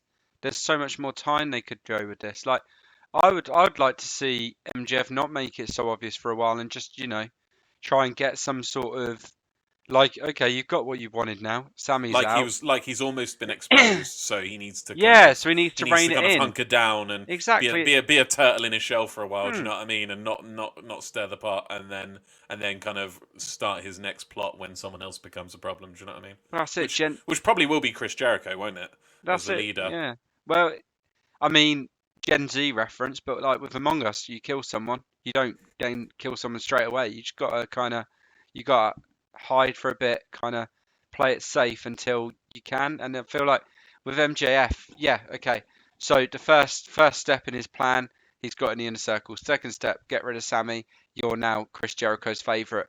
Then the next step is obviously, for me personally, would be either get rid of Jericho so that you got just one big man in Wardlow, because obviously he loves Wardlow, or maybe Wardlow leaves, or yeah, taking over from Jericho. But I think there's a lot more time to do that, and they don't need to rush it. And I think the worst thing that could happen would be, as you said, Tom, if they were to realise Ray soon and then MJF's out, because it would just when it first happened, MJF coming into the inner circle. I know me personally, and you guys probably as well. So many possibilities of what storylines they could do. That's what I love about wrestling, and that's what I love about AEW. When something awesome happens, i.e., when Kenta came, and then your mind just goes into creativity mode. MJF joining the inner circle for me was like, oh my god, all this stuff that could happen now. And yeah, it would just be disappointing for me if they just pulled the trigger on it too soon and MJF's out by. We have to talk about what happened after the match, which Inner Circle came back down and started beating up the Bucks. We cut to a backstage shot of Kenny and the Good Brothers watching on, and acting outraged, like, "Oh, I can't believe they're beating up the Bucks. This is someone's got to stop this," but not actually doing anything. Meanwhile, Brandon Cutler is right there. He runs out, which was a great tool to show how long the others were taking. That someone could be there immediately. They just weren't. Do you know what I mean? And they were. I think someone put it dilly-dallying, about whether they'd come out or not. They were faffing, as we'd say in the UK, about whether or not to come out, and then eventually the Good Brothers did. Kenny didn't, so interestingly, and they were kind of hobbling their way to the ring. Do you know what I mean? Like, again, not looking so urgent, and eventually made the save after Brandon Cutler had already tried to make the save and got his ass kicked. Yeah, thoughts on this? Yeah, exactly. Like the Good Brothers, when they came out, they came out very slow and had this hand movement, like pushing them away, like shush shush, we're coming, shh. This like they jumped out. They didn't really go for them or after them or anything. And also what I said before, you saw in the kindergarten segment that Don Callis spoke for Kenny and didn't let him decide, and now you saw it again that he did it for him and didn't let him go out. Yeah, that's just like showing in these two segments they showed good that Don Callis now has to say, and Kenny is bowing down to what he's saying. He doesn't it's not thinking for himself anymore at one point, or just thinks he's doing everything good, everything's bad. So you can already see also in which direction this might go in the future, that he is setting himself free from him, or the Bucks are freeing Kenny from him one day maybe. So but this is very far in the future. And that Jack said that you can see like what's going on now, like what would be the next step for the Inner Circle, what would MJF do, what would happen now, and that hopefully not at Revolution or All Out, what Jack said, that they are not maybe kicking MJF out or so, but they also should not kick out Jericho too early. It's a hard thing. What comes next? Or are they replacing just MJF or doing MJF as a replacement for Sammy in there? I don't know what's going on there. Like I would also like to see Hager and Wardlow team up, like as a big guy tag team one day. Maybe Hager's getting out Wardlow. So Yeah, What if it's as well, though? What if that something happens at Revolution to put um, Jericho out for a while, and then MJF comes in as like temporary Yeah. charge, and then it's like when Jericho's back, MJF doesn't want to step down, and then yeah, Thing is, you say, we don't want them to pull the trigger on this too soon. It's very true. This is also exactly the kind of storyline that could run too long if they let it. So it's all about them finding the very right time to pull the trigger on it. Which that's why they get paid the big bucks, I guess. But yeah, will hopefully get some very there's a very good chance of this being like one of the best storylines we've seen so far in AEW if they do it right, which I hope they do. And I believe they will. Optimist. Next up, we had Brandy Rhodes come in to announce the answer to the question that's been on everyone's lips, which is, should we give a shit about what gender her baby is?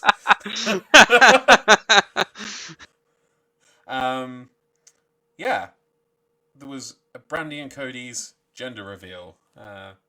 Cody wasn't aware of the gender of their baby. It's a girl, funnily enough. And Cody pretended to be psyched about that. I'm joking. No, but you know what I mean. Like he goes, yes, that's like that's that's the one. That's the one I wanted. That's the one. That's the one I wanted. Like, wouldn't you be doing that if it was a boy as well? He's got to act like, no, I never wanted, but this is the one I wanted. Do you know what I mean? But as we know, you can have a dynasty with girls, and it's 2021. Charlotte Flair is. I was going to say Charlotte Flair is the women's champ. I don't know if she is or not. I don't watch that show. but it's not because of Charlotte Flair or any of the women over there. They have a very, very good women's division in WWE. Very talented ladies. Yeah, I hashtag something. Where the fuck is John Moxley's gender reveal? Do you know what I mean? This just feels like, Patrick, help me out here. I can. The only thing I can say about this, like, add another 60 seconds or 90 seconds to the minutes before, which could have gone to one more women's match, because no one gives a crap. Although I'm very happy for these guys, like, really honesty, but I really also don't care about their private life, because I want to see their wrestling life and their private life. Another thing that could be on YouTube, because that's what or it's on meant social for. media. That's what exactly. That's what filming your life is meant, because that's why we tune into BTE originally. Yeah, because it's obviously a BTE Nightmare Family channel. They have it all there, just not on this precious 90 minutes they have to show the world what they are all about, why we should watch them, and why we should engage with them. That's definitely not a point where to engage with them. Let's hope they are happy. Like you said, there is a dynasty with other good, great women in it, like in wrestling. If they want, if the girl even wants to go in wrestling, I don't know. It's just, I don't care. I really couldn't care less. And I really also, just to make a smooth transition, don't know what Cody was doing there at the commentary in the beginning. Well, I think I can answer that for you, Patrick, and it's just a guess on my part. But I think they wanted to do this segment, but they were very aware of the backlash they got if they dedicated an entire segment to it. So they incorporated it into an entrance for Cody, who wasn't wrestling this week, so he had to be out there to do something. So he hopped on commentary for a match he has no relevancy to. Do you know what I mean? That's my call. That's what I think. Yeah, exactly. Then it doesn't have any relevancy. He doesn't even really tell the story of what's happening on the screen, what we should be watching now at that moment, and then something happens in there, like, but we can tell that later. It's just a small bit, but well, the match that he was there to commentate on was FTR versus Matt and Mike Sydal. My first time seeing Mike Sydal, and Dory Funk Jr. was in attendance as well. Just a little fun side note, braving the Rona. I know he might have been vaccinated. He's an old guy, isn't he? Yeah, wasn't that impressed with Mike Sydal, honestly. I thought Matt Sydal was involved in pretty much every single one of the big spots. There was some sloppy stuff from Mike, in my opinion. There was a rounded moonsault, I think you'd call it. I also think some WWE fans would probably call it Twisted Bliss. That he goes as far as to say he botched, to be honest. And like I say, I felt like all the big spots were in. Was Matt Sydal was involved in? He was a lot smoother, and his brother was kind of like a B-Tech version of him. Yeah.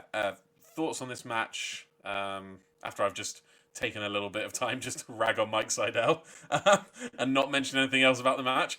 Very professional. Thoughts on this match, Jack? Yeah, I didn't care for it, if I'm honest. Which is probably why I decided to cook my dinner whilst watching it, because it was a match where I wasn't too fussed. Again, knew the outcome. Every now and then, well, I say every now and then, obviously, whilst my food was cooking, watch. Nothing of it was really going in. It was very much like I was watching something, but my mind was elsewhere. Whether that was on dinner because I was hungry, I have no idea. I mean, from what I saw, FTR doing FTR shit. I mean, they're great, aren't they? Should we go to Patrick? Because I don't really think Jack absorbed any of this match. I'm fucking with you. Carry on. No, fair. No, honestly, from what I saw, no. No, okay. Well, you don't say you're serious if you're not serious. Carry on. Okay, if you want to hop over to Patrick, my one leaving comment before we go, what happened at the end of the match? Yeah, Mike Sydal, B-Tech, Matt Sydal. There you go. Patrick, take the floor. Yeah, I was just by the way, looking at Mike Sydal on Wikipedia just to get some Dragon Gate. info about him, because I also saw the first. Sorry. They've been involved in Dragon Gate together, I believe. Dragon Gate. Okay, good. I unfortunately never watched Dragon Gate, and I just needed to get a little heads up on him here. So yeah, he's in the wrestling since. Jesus Christ, I don't even see that. See, it's just this pro wrestling fandom website where it's on, so it doesn't even say. Yeah, first time for me seeing him. I liked him in the ring. I was surprised because I didn't know him, didn't know what to say. Matt Sydal is really a very good athlete. So yeah, the comparison to his brothers, like he's from different statures. So in the end, the match was okay, I would say.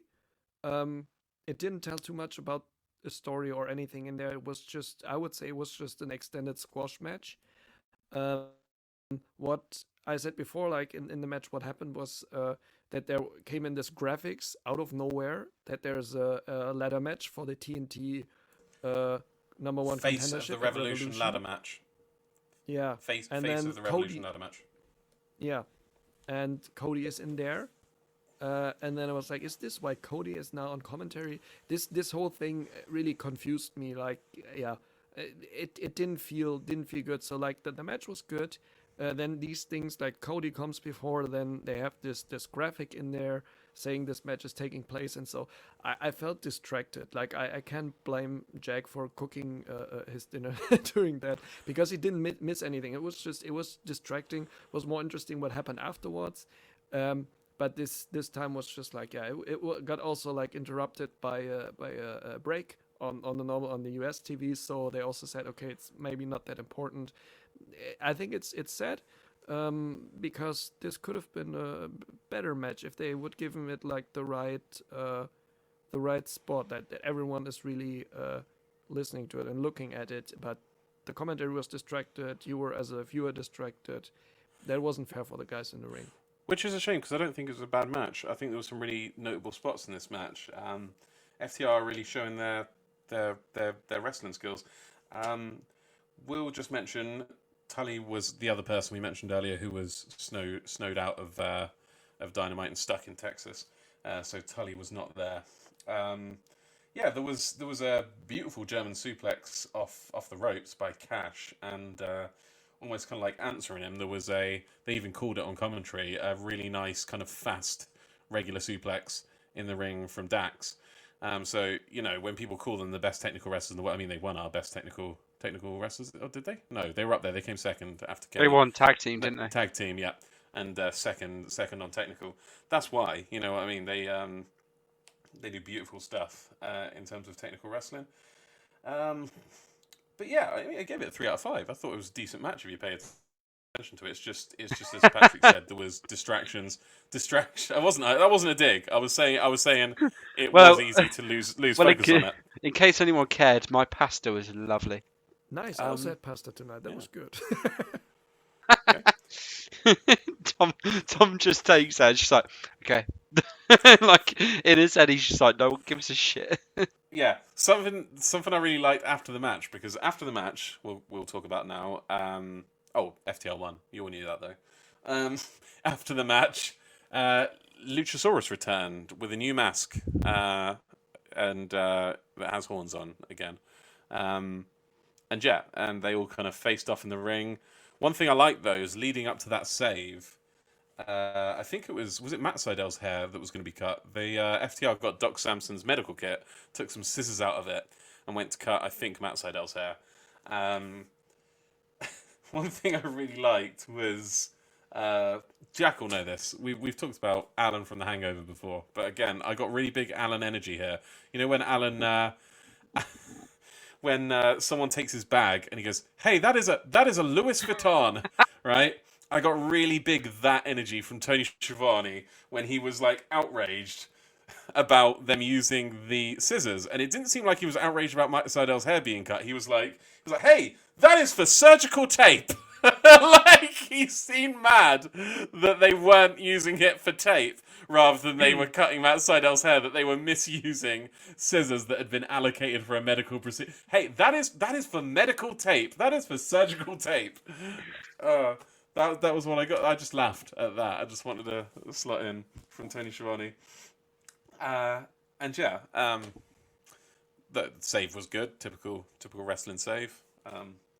Gonna be honest, I don't remember that much about it. I was still laughing at the surgical tape line. Mom, Austin Gunn's doing it again. Whoa. Yeah, When there's no music. Really, on the wrong point. Actually, I skipped over the women's match. Little rewind. Austin Gunn was doing, "Oh, let's go, Stop it! Stop it! No! You're doing it wrong!" He was actually doing, "Oh, let's go Rio deep. Oh, let's go Rio deep." Was he doing the deep as well? Like trying to get that part going? He's just All I heard was when he was going. He's on crack. He was going, "Let's go Rio, let's go deep."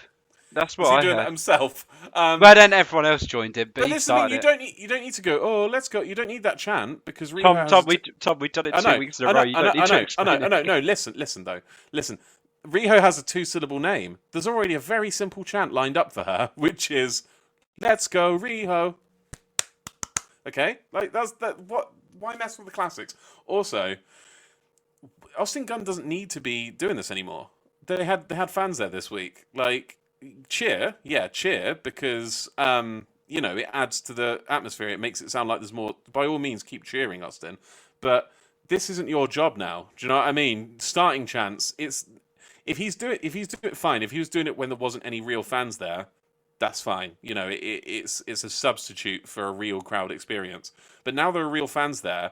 It's just inorganic and inauthentic to have a wrestler start a chant for the crowd to follow. Do you know what I mean? Chants, they're supposed to come from. This shouldn't be your job anymore. That's what I think anyway. I don't know. I saw Patrick nodding whether you agree with me or not. Completely agree. I have some M&Ms with me. I'm sorry. Completely agree with that. Proudly the most unprofessional podcast on AEW. Yes, it's fruity, delicious Skittles. Oh no, that's what JR used to say on Raw back in the days.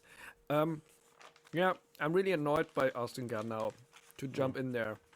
I don't like that anymore. Jack looks sad because he was your hero. He's gone from hero to how the mighty of you either live long enough to be a hero. No, either die a hero or live long enough to become a villain. That's what's happened to Austin Gunn. Yeah, it's like maybe he is Two-Faced, maybe he has split personality and just supports both of them or starts a chance for both of them. No, just enough from this banter from me, but really, it just now at the point it annoys me. In the beginning, like we're like, yeah, he's so good, and now he starts to take it over too much and should just There are real fans there now, and he's taking that from real fans now. When before he was the fill-in for real fans, but now he's taking the spotlight from real fans. On Austin Gunn, spotlight anyway, but you know what I mean. Yeah. Well, I just thought I'd have a look and see how much he is on Cameo. £37.50. If we all put in like 12, 13 quid, we can get him to answer for his crimes on the podcast. Yeah. We could get him to Why are you the way you are? Just like, that's what I thought. How good would that be? You can book but it'll be a bit more. But you can actually book video chats with wrestlers now. So wait, how much would that video be? Like £12 or? Let me No, see Austin no, Gunn more video than chat. yeah, because Cameo does video chats now. Imagine we just corralled Austin Gunn and Austin, big fans, but why are you still doing this? Tell us. No, but honestly, I'm down. Let's get him, let's get him on. Let's get a little clip of Austin Gunn and we can get him to talk on the It podcast. would get us noticed if we became that podcast that assaulted Austin Gunn. Anyway, let's move on because that could happen in a future episode. So I'm still going to try and get a lawyer as well. So I mean, we're going to need one apparently after we start harassing Austin Gunn online. Well, keep posted, fans of WANK, because we might be getting Austin Gunn on to speak for his actions. We'll get a little judge panel going on. He won't know what has hit him. Next up, we have the second of what I kind of consider kind of dual promos. The one with Eddie Kingston earlier. This was kind of the reply from John Moxley, where he mentioned stuff that Eddie said. This was my favourite John Moxley promo, because I know a big complaint from Liam last week was that John Moxley says a lot without really saying anything. Like he just says the blueprint. He says the same thing, like, "Hey, insert name. I'm coming for you." Blah blah blah. He was more kind of methodical about calling people out and what he plans to do in this promo. And one thing I really liked about this promo was when he said he's gonna whoop Eddie's ass until he realizes that he cares about him. Do you know what I mean? And that's some good stuff. Do you know what I mean? And it came back in the match, which we'll talk about next. But I think this was my favourite.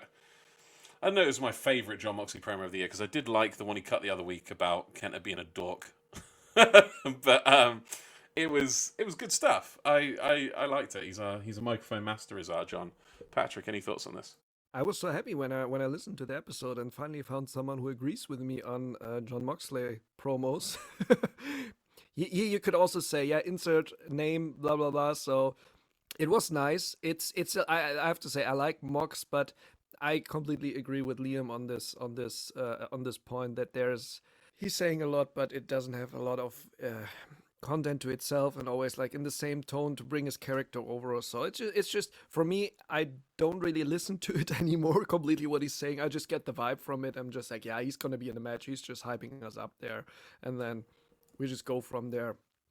Would you say? I mean, it was a very short promo, but would you say that this was an improvement over other ones in the content of what he said, and like what I said about the kind of emotional note that he hit about Eddie Kingston, and his plans for this person, that person, and crucially saying that, reminding us or drilling home or reassuring us that the stuff with Kenny isn't over, which obviously came back later, but yeah. Yeah, this is what I like. Like this outcome from his promo is good. But like I said before, he always goes into the same direction and vibe and this stuff. So like, yeah, you can listen to it, by the way, but you don't have to completely focus on it. He has this like always the same keywords in it, like with violence, gonna kick your ass. So he always creates that same vibe. Where, like I said, like after seeing him a year and a half, it's nothing special anymore. Maybe that's more on point. It's nothing special anymore. But I also like that he mentioned Kenta, said that he's gonna defend it then, and that he's gonna fight Kenny again. And then I was like, well, yeah, all those things I feel like he fits so much into it though, which I think is, it makes for a good promo. I'm not disagreeing with you by any means, but I mean, you listened to the show last week. What would you say to my counter argument? Devil's advocate, or whatever you want to call it, that would Stone Cold just be cutting the same promo every week? Do wrestlers not just get given a not, I wouldn't say one dimensional, but like a almost one dimensional character that they need to run with, and that's their persona, and they've got to work within those kind of their gimmick. Do you know what I mean? Would it not be also fair to say that Stone Cold pretty much cut the same promo every week? Yeah, absolutely did. That's what I agree on. Stone Cold also did.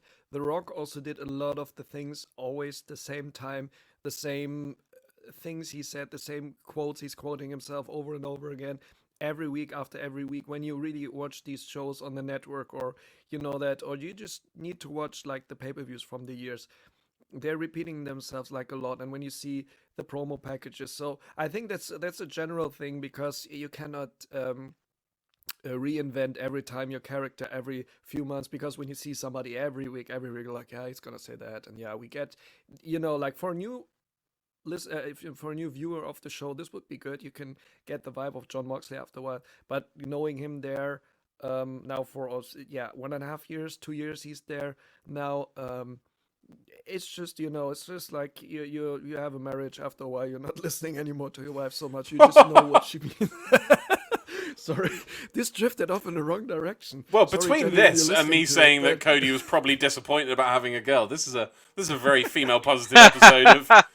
I think we need a female guest on for like parity now. But yeah, no, I mean, I think we kind of unfairly target John Moxley, because I've been wondering myself, why is it we come back to John Moxley and John Moxley's promo specifically over anyone?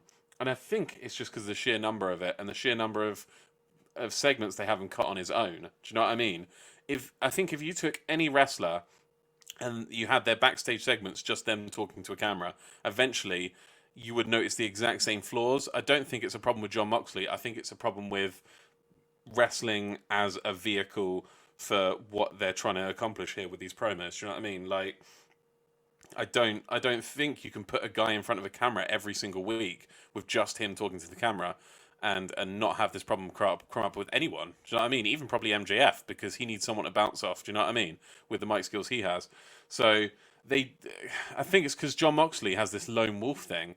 So they don't really show him in a lot of backstage segments with other people. Whereas people like MJF, who has great segments, he's got the inner circle, and they have bits between him. I think John Moxley's personality would shine through a lot more if they put him in backstage segments with people. Do you know what I mean? And there's also a humor element as well. And we know that John Moxley can be funny, because some of the stuff he says makes me laugh. Do you know what I mean? And like when he's ripping on somebody. So, and Stone Cold, people criticize him about being the new Stone Cold, but Stone Cold was hilarious sometimes. Do you know what I mean? Like that gif I of him. remember that match, or like this backstage segment he had with Booker T in the grocery store. Hilarious, really. Yeah. Like the quotes he hits in there, like it's just pure comedy, really. And I'm thinking also about that gif of him.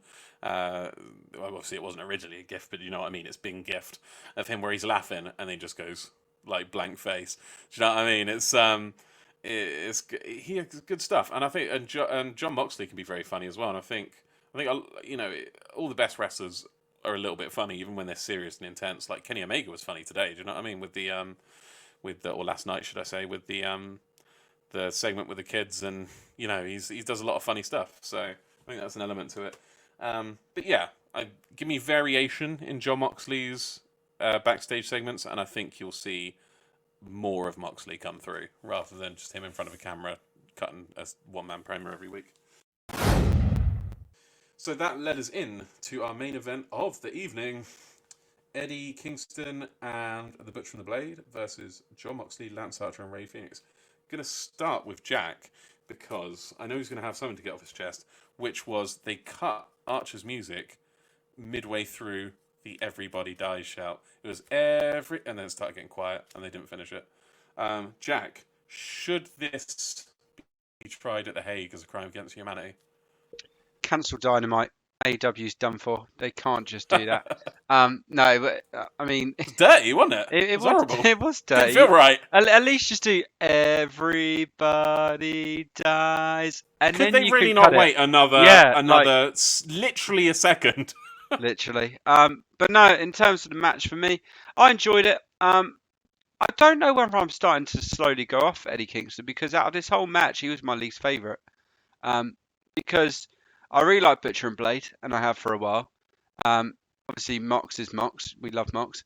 And I thought the partnership between Lance Archer and Rey Fenix was spot on. Especially my favourite spot was when Lance Archer was doing his walking along the ropes, holding on to. This is where I can't remember who it was. I think we'll go for the Blade, and I think it was the Blade, and Butcher was on the side by the ring, and yeah, Archer's holding on to save the Blade along the ropes, and then Rey Fenix jumps onto the top of the sneaks behind him, doesn't he? And then manages to jump off the ring post onto like the apron to then jump off onto the Butcher, and I thought that spot in general was really good, especially for Lance Archer's a big lad. Like you're not going to have a lot of space to work with there. He's always looked steady walking the rope to me, Lance Archer, and he had to be for this. I mean, he's the unsung hero of that spot, isn't he? No, but in terms of his size, well, you got to imagine like that ring rope to ring to so many. I know what you mean. It's so going to be dipped down. The apron, sorry, yeah, the rope to the apron. That's already not a lot of space. Plus, then you've got a body in front of you there, so that's even limited space. I thought he just did a superb job. It was a good match in terms of the last couple of main events we've had, like last week's and Beach Break. This did dip for me. There's been a trend of multi-man matches. Have you noticed that? Like in the main event. When's the last time you saw a singles match for the main event? Not for a while, but it did again. I watch wrestling. I love the wrestling side of wrestling. Obviously, that's why we all watch it. But I love the storyline. I'd say a little bit more. I love when I'm watching stuff, just picturing what's going to happen next. I like to plant it. And for this, I generally can't see because you've got like all these different people in one massive storyline. You've got Eddie Kingston and Butcher and Blade joining in. You've got Lance Archer, Ray Phoenix, which then also has Penta and Pac. You've got Mox. You've got Kenny in there. Like it's like all this one massive sort of storyline. Everyone's got it's really like it's cool. I like it because they're all really good wrestlers in their own right. They've all got some stuff that makes them stand out, and I'm all for it. Imagine if there was just like some massive free for all, like a big singles match, and everyone's just like. I did think about that. I did think about having a big blow-off match with all these people involved, like that wasn't a tag match. Do you know what I mean? Yeah. It was just like a championship scramble would be great for this. A seven. I don't know if you know about. I mean, I know you're not. Haven't been watching wrestling too long. Championship scramble match is like it can change hands multiple times. The championship can change hands multiple times in the match. It's like on a time limit, and people will pin each other. And I think traditionally there's like 7 people in it, so you could definitely find 7 from this storyline. Well, you know what I mean? You could even have people to represent. So you probably have like Eddie Kingston, Pac, Lance Archer, Kenny, Mox.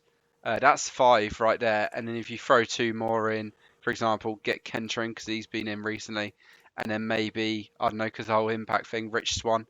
And then you've got then 7 there, all just kind of that could all get involved. That'd be cool. I remember a match from when I was younger, being incredibly psyched about it, and it living up to my expectations as well. It was an 8-man Hell in a Cell at Armageddon, and it had Kurt Angle was going in as champion, and he left as champion as well. He retained, and it had Undertaker in. I think it had Kane as well. It had I think Rikishi was in it, and I think there was like The Rock and Stone Cold Steve Austin, maybe Triple H and stuff. It was packed. I'd be impressed if I got that completely right, by the way. And yeah, Patrick's going to check it now. I know him too well. But yeah, it's stuff like that. I'd love to see something like that in AEW. I'd love to see. Sure. I'd love them to announce a title match with that many guys in and a special stipulation. Imagine that cool. would rock. Well, I'm also thinking because this is always what I do. Think Revolution around the corner. There's 5 matches being announced for Revolution. You got Bucks versus Jericho and MJF. You've got the street fight, which I know we're all really excited for. You got Shida versus whoever wins the women's tournament. Hangman versus Matt Hardy. Thank you. That's the 4th one, and then there's one Hangman more. Versus Matt Hardy. The ladder match. The ladder. Thank you, Patrick. Ding, ding, ding. We got him. So yes, there's 5. And I'm thinking, right, well, you've still not got quite a few people that have been important in these storylines recently. Lance Archer's not been announced in a match of any sort. Pac's not been announced. These have been people who've been prominent in Dynamite the last couple of weeks and really had a presence. Surely there's going to be a match somewhere like that involving them guys. So I just think that. But anyway, went on a tangent. Good match. Still not match of the night for me. What's going to be my match of the night? Who knows? Wasn't mine either. Wasn't mine. I thought it was slightly better than the other multi-man match. Maybe? No, did I rate them the same? I think I might have given them both a 3.5. It wasn't my match of the night though. It took a while to click for me this match. For some reason. Same here. I found myself halfway through this match thinking, I'm not sure if there's just something missing. It's just not clicking. For me, it was the last third. That's when it picked up, when it was starting to get into it. But again, same as you. I was watching it and I was enjoying it, but I was like, this doesn't have the same intensity, the same pace as the previous main events. Mm-hmm. For sure. let's come to you, Patrick. Thoughts on this main event? I'm gonna go like into the fashion direction first. So first of all, I liked during the entrance, Ray Phoenix like this Shogun feudal Japanese style mask he was wearing. That was super dope. I really loved that. Like a helmet, like a Shogun samurai helmet from back then. I'm an absolute All idiot because I just thought he was wearing Penta's mask. The yeah, mask, I don't think it, not yeah. Penta's mask, not his ring mask, but the one he wears over his mask on the way to the ring. I thought that's just what he was doing as a No, kind of it was something reminder of his different. I presence. also first thought that, but when he was getting closer, it looked like a helmet. But all Japanese historians listening to me saying Shogun Samurai Mask in one sentence will freak them out. But anyway, you can write us an email, wankwrestling@gmail.com. And I liked the ring gear the Butcher was wearing. He looked like a pirate with his long pants and this red You're rubber band thing. adorable. Yeah, I love adorable. that. Yeah, me You're too. adorable. You said I liked the ring gear the butcher was wearing. He looked like a pirate. It's like, oh, Yeah, bless right. you, I like Patrick. that. Childlike in his. I I like love it. I pirates. love it. Yeah, I like also. I also like that it's something new. Something. It's also the same with Hangman. My girlfriend always said like, why is Hangman wearing his pants? He looks stupid. Like his trousers pant. Like not the long. Like a cowboy is wearing his jeans and all the curly stuff on the side. And this time also I was like not Eddie Kingston, the Butcher. He stands out now with his gear also, not only with his tattoos and his looks, but apart from the looks, I liked the match. It was just for me, it was just a big clash. Let's say it like this: there were Yeah, moves everywhere. They it was started with messier than the Bucks versus Proud and Powerful. Like, do you yeah. know what I mean? It was super messy in the beginning. I was wondering, they started directly brawling and going in it completely. And then after 2 minutes, they're like, oh, okay, we have to do a match. Everyone has to stay in its corner. Okay, we're going to do that now. Yeah, it was just a big brawl, which I loved. I agree also with Jack that it's shitty that they broke Lance Archer's theme song at the point. Then I was like, give this man, because now since the last main events he was in, I'm really stoked and hyped for him. I want to see more of him, Oh, I especially am. together. It's Yeah, Archer time right now. yeah, right. Really Archer time. Like the thing they wanted to build up with the TNT tournament, they didn't do for me, to be honest. Not so much as for now. Now I'm really hyped. I actually want to see him together with John Moxley now. Sometimes in the ring together, like maybe as a tag team, or I don't know, or as partners. For This sure. works so well together. I got that feeling them coming out together, like not quite on that level, but like when Stone Cold and The Rock or something were tagged together. Do you know what I mean? Like these two kind of lone wolves. They put when they them two walked out and they were side by side. I was like, oh, this is cool. Do you know what I mean? And like Phoenix being there, okay, but Phoenix is also, do you know what I mean? It was just really cool seeing those two tag together. Um, I didn't know that Mox and the Blade had so much history they touched upon. I don't know whether that would be in CZW or I think they even said the promotion. I just wasn't listening, but they mentioned that he had history with the Blade as well as Eddie Kingston. Um, Before I get on to more serious things, I think it was Tony Schiavone or something. It was they were trying to drill home that the pay per view would be on Sunday, and they got to a point where they just kept shouting Sunday. So it goes Sunday, Sunday, Sunday. I was like, okay, I remember it. So at least that's one way to get people to remember. But sorry, what was that again? Like they were really having fun with it. But yeah, was it Revolutions on a Sunday, not Saturday? Yeah, Revolution Sunday. Um, just so everybody knows. See, they said Sunday so many times. I forgot what they were saying was on the Sunday, and I've just remembered the name. It's counterproductive. Sunday, bloody But Sunday. yeah, Sunday, bloody Sunday. I think we have to talk about the Phoenix spot of the night. Well, you mentioned one Phoenix spot. Of course, there was more than one. It being a match with Phoenix in. I even wrote down that he did a really good combo that I liked so much. I even wrote down the whole combo. It was a springboard arm drag with a kick. He stopped in the middle of the springboard arm drag when he was up on the top of the ropes to kick a fucker in the head. Um, then then he came down. He did the arm drag. Ran as soon as he got up and like carried on into a tope out of the ring, back in the ring and hit a rolling cutter.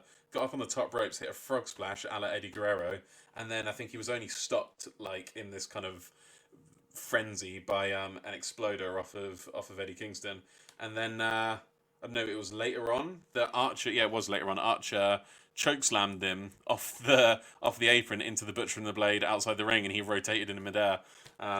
Lovely stuff.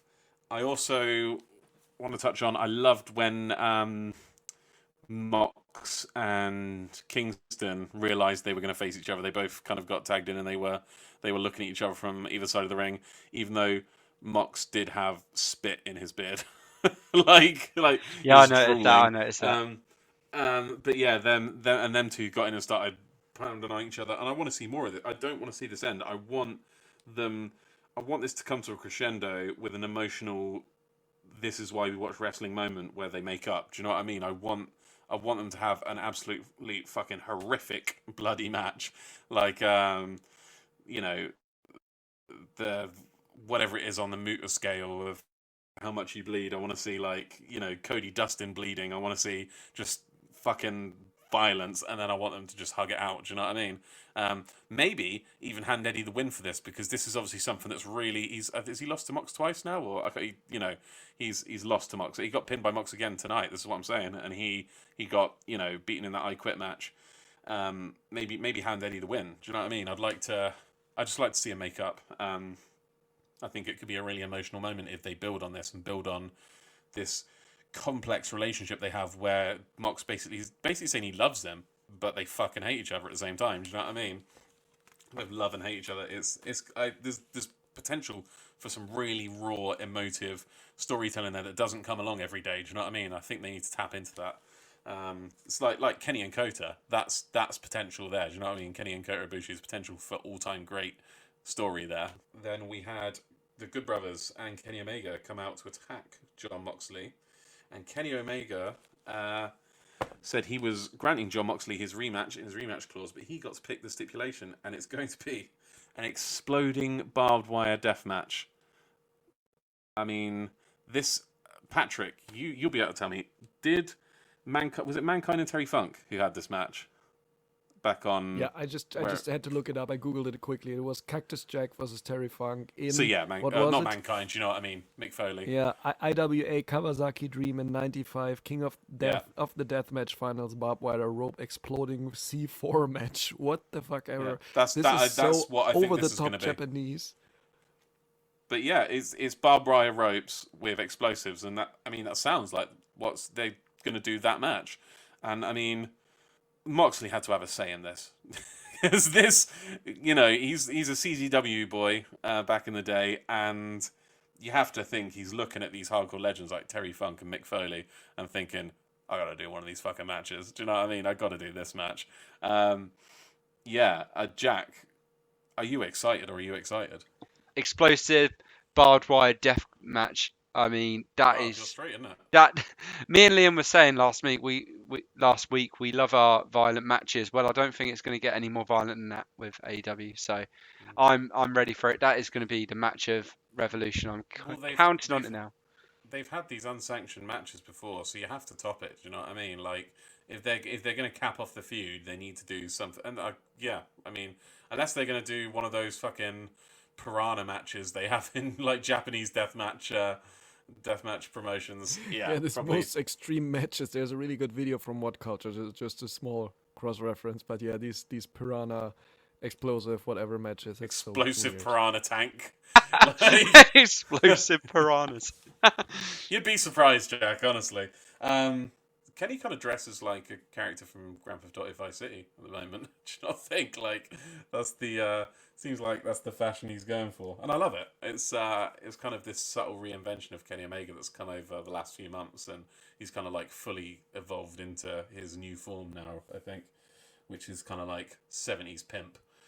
But yeah, all good stuff. Anything to add, Patrick, to where this seems to be going, and hype for Revolution and this match, and what you expect from it? Yeah, nothing big to add except that I'm super excited, really like super excited because I love my hardcore matches, and then something crazy Japanese going on in here. I just also found, by the way, what Renee Paquette, Jon Moxley's wife, is saying about this. He's just, why are you putting me through this? If my water breaks, that's on you guys.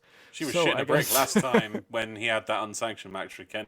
she was. I mean, she was still a WWE at that point, but she was tweeting about it like she was super stressed.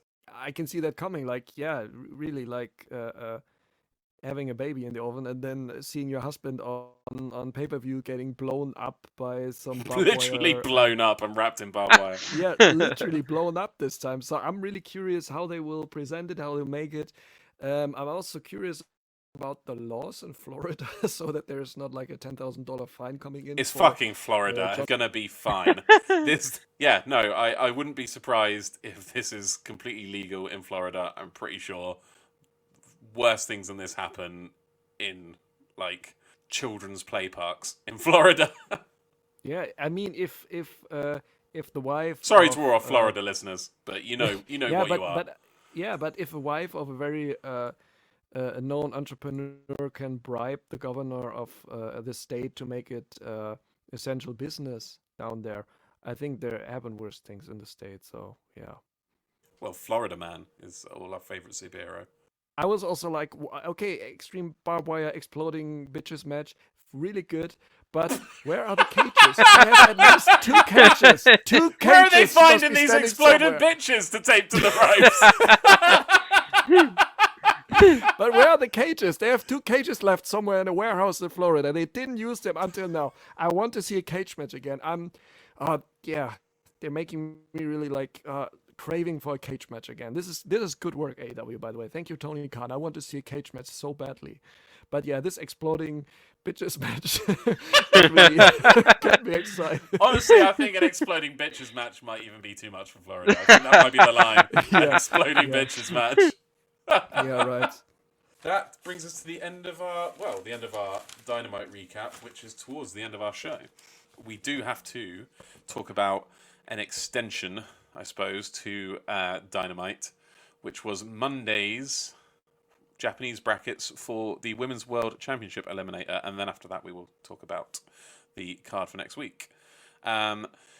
We had Yuka Sakazaki versus Mei Suruga, Veni versus Emi Sakura, Maki Ito versus Ryo Mizunami, and Aja Kong versus Rin Kadokura. Did quite well there, didn't I? Did you guys watch this, both of you? I did. Yeah. Thoughts? I thought Patrick was going to say whether he did or not, so I'll just take the floor. I actually watched it last night. Oh yeah. Yeah, I enjoyed it. Each match stood out for me. There wasn't really a bad match. I thought, the girls that went through, deserving, but I think there was a couple where I was like, this could go either way. For example, the Maki Ito match. Ryo Mizunami, yeah. Yeah. I was after it started, I was expecting Mizunami to go through because, well, for one thing, I've been reading. I'm fairly new to Joshi. I'll talk a little bit about. I've been watching recently in less important shows. I've read that Mizunami kind of has seniority, really, is kind of respected, and people were expecting it to go over Ito. But I don't think they could have predicted how popular Maki Ito got online with the AEW fans. So I think they might have bracketed her differently. In another, if they'd realised, and she would have at least won her first round match. But you got to think whoever wins this is going to up against Aja Kong. Unless Aja Kong is going to go all the way to the final, they've got to be able to credibly beat Aja Kong. And I think Maki Ito's a little bit too green for them to do that. Sorry, you were saying? No, that's fine. No, enjoyed it. It was enjoyable, like mini show as such. I thought Excalibur nailed it on commentary. I thought he did a really good job, especially when. He's not he doesn't deal with these wrestlers as often, so it's definitely a hard kind of position to be in. But he nailed it. Done his research. Really enjoyable commentary. And yeah, I think if I had to pick one that stood out that I didn't know going into it. Exactly what I was just about to ask you. I was going to say other than Yuka Sakazaki, Emma Sakura, and Aja Kong, who stood out for you? I think I agree, Maki Ito. I thought the last match, the Aja Kong versus insert name Rin here. Kadokura. There you go. I thought that was a bit of like the squash match of the tournament. Aja Kong, total squash. Yeah, Aja Kong just destroyed her. Yeah, absolutely brutal. And now for some reason I can't look past Aja Kong in this tournament because she just looks an absolute right. Sorry, I've just had a really bad thought though. What if it's Aja Kong versus Nyla Rose to face Hikaru Shida? It's not going. Nyla Rose isn't going to go that far. I hope not. She's not. look at who she's got in the round after that. I mean, is she going to go over Tay Conti? Possibly. Is she going to go over Britt Baker or Anna Jay? I doubt it. I hope so. I hope not. How hated would she be if, like, because she's already got a lot of ring rust. If she went over Tay Conti, who's an internet darling already, and then went over like either the face of the company, Britt Baker, or the other internet darling Anna Jay. Do you know what I mean? True. That's not going to happen. Patrick, over to you. What do you think of the matches, and how familiar were you with all of these girls going in? And out of the ones that you didn't know going in, who impressed you? So Yuka Sakazaki, I knew her because she was in AEW before. Mostly I knew them. Emi Sakura is the other one, which was also in AEW, and Aja Kong, who doesn't know Aja Kong, of course. Exactly. Maki Ito was standing out for me. Like before I read that online with Twitter, her conversation with John Silver and how she's reacting. Now I saw her character the first time. I really loved that. I hope we're seeing some more of her because she's she has so some funny online. She's so funny. She Yeah. one of the ones that stood out for me is when she hit 100,000 followers. She put 100,000 simps. Thank you, fuck you. Like, she's so funny. Like... Yeah, right. So she's like, "Hello, motherfuckers," or so is what her first tweet to AEW. She was like, hi, I'm Maki Ito and I'm an asshole, or something like that. Like... Yeah, that's really good. So and Jack will love her because of that. She went toe to toe on online arguing with Jim Cornette and completely owned him as well, because she put up a video where she said she was the deity of piss and something, and Jim. I can't remember what it was, like piss and someone else, and like love and piss, I think it was. And Jim Cornette was talking about. He talked about twinkle toes or whatever, which is what he calls Kenny Omega, and saying he's bringing more of his fetishes. Something like, you'll probably be the deity of shit, but in AEW. And she was like, she replied with a kind of risque picture of herself from a poster for a DDT event, covered in chocolate, but wrote in all caps, "I am deity of shit." So she just like knows how to troll already, and like for someone whose English is obviously their second language, she's got the best wrestling Twitter for sure. Yeah, definitely. Yeah, I had a good love for that as well. So, yeah, so she stood out for me, and also Aja Kong, the match. This was a squash match, maybe more an AW style squash match. But when you see something of like Aja Kong's age, and then also like of her stature, like if you have other women's competitors of that stature, you wouldn't expect her to be able to go, would you? She's good. Mm-hmm.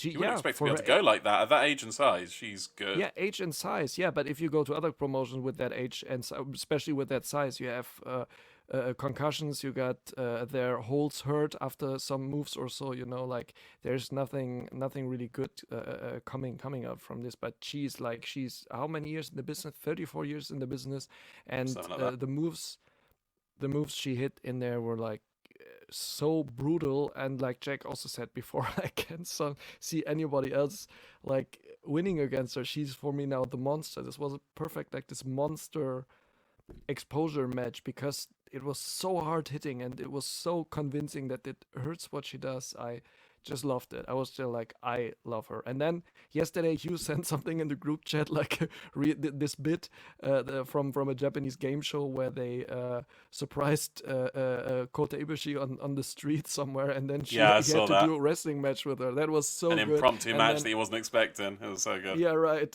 That was so good. And then I was like, oh, this fits now completely in my picture I got now from last night when I watched the show with Aja Kong. So this is really cool. Really love to see her in that. And also the other competitors who were in there. I don't know the names right now, but all of them were quite good. The one I have to say which wasn't good was the referee. I said it in the first match. I wrote it also in the chat.